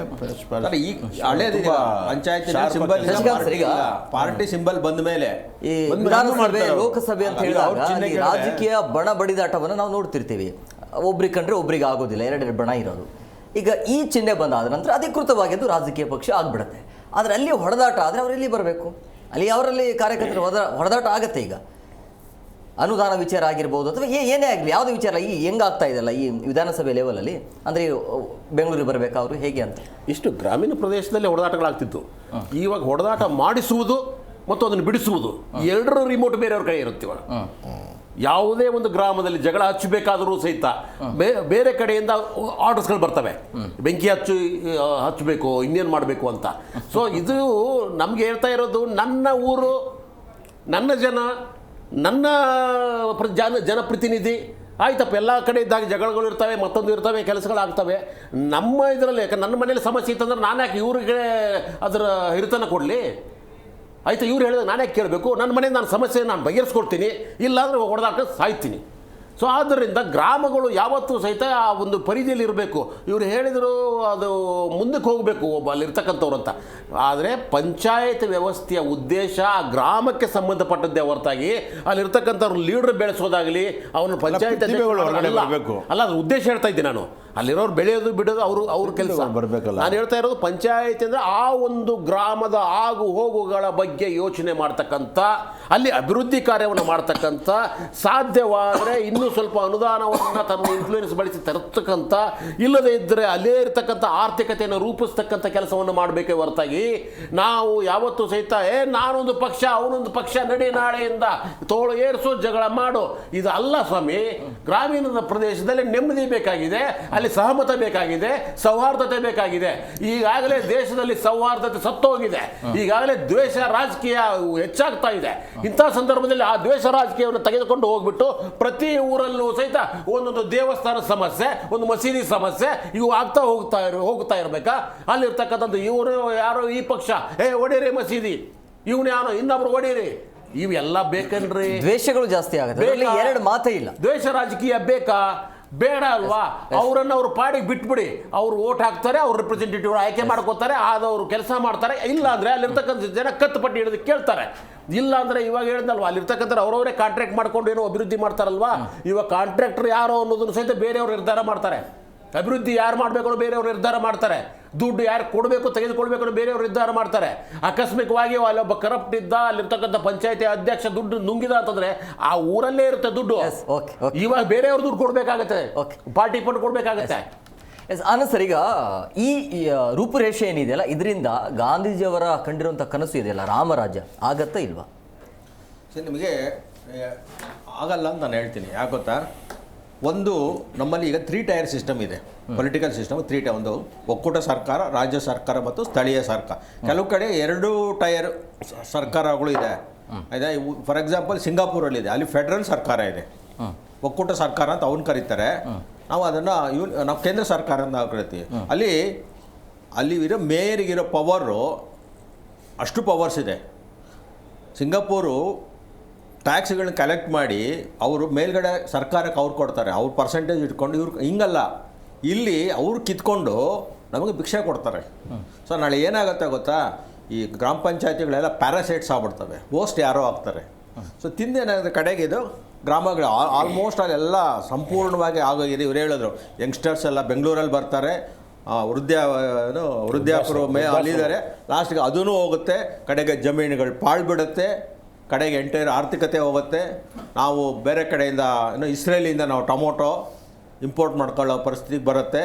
ನಾವು ಕಡೆಗೆ ಕನ್ಸ್ಯೂಮರ್ಸ್ ಆಗ್ತೀವಿ, ಗ್ರಾಹಕರಾಗ್ತೀವಿ. ಎಕಾನಮಿ ಸೇಮ್ ಈಸ್ಟ್ ಇಂಡಿಯಾ ಕಂಪ್ನಿಲಿ ಏನಾಯಿತು, ಮ್ಯಾಂಚೆಸ್ಟರಿಂದ ಬರೋಂಥ ಬಟ್ಟೆನ ನಾವು ಕೊಂಡ್ಕೊಳ್ಳೋಂಗಾದ್ವಿ. ಬಟ್ ಅದನ್ನು ಅರ್ಥ ಮಾಡ್ಕೋಬೇಕು. ನೋಡೋಣ, ಕಾದು ನೋಡೋಣ ಏನಾಗುತ್ತೆ ಅಂತೇಳಿ. Thank you sir, thank you very much 3 ಜನಕ್ಕೆ ಇಷ್ಟೊತ್ತು ಕಾರ್ಯಕ್ರಮಕ್ಕೆ ಜಾಯ್ನ್ ಆಗಿದ್ದಕ್ಕೆ.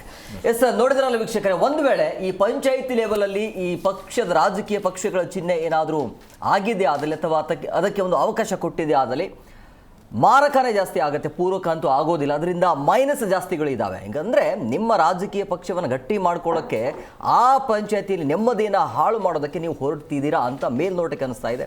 ಸೊ ತಜ್ಞರ ಜೊತೆ ಚರ್ಚೆ ಆಗಬೇಕಾಗತ್ತೆ, ಬೇಕಾ ಬೇಡ ಅನ್ನೋದ್ರ ಬಗ್ಗೆ. ಯಾಕಂದರೆ ಇದರಿಂದ ಲಾಭಕ್ಕಿಂತ ನಷ್ಟನೇ ಜಾಸ್ತಿ ಆಗುತ್ತೆ. ನೋಡೋಣ ಮುಂದಿನ ದಿನಮಾನಗಳಲ್ಲಿ ಏನು ನಿರ್ಧಾರ ಮಾಡ್ತಾರೆ ಅಂತೇಳಿ. ಇದಾಗಿತ್ತು ಇವತ್ತಿನ ವಿಶೇಷ. ಮತ್ತಷ್ಟು ಅಪ್ಡೇಟ್ಸ್ಗಾಗಿ ನೋಡ್ತಾ ಇರಿ ಜಿ ಕನ್ನಡ ನ್ಯೂಸ್, ಸತ್ಯವೇ ಸುದ್ದಿಯಲ್ಲಿ.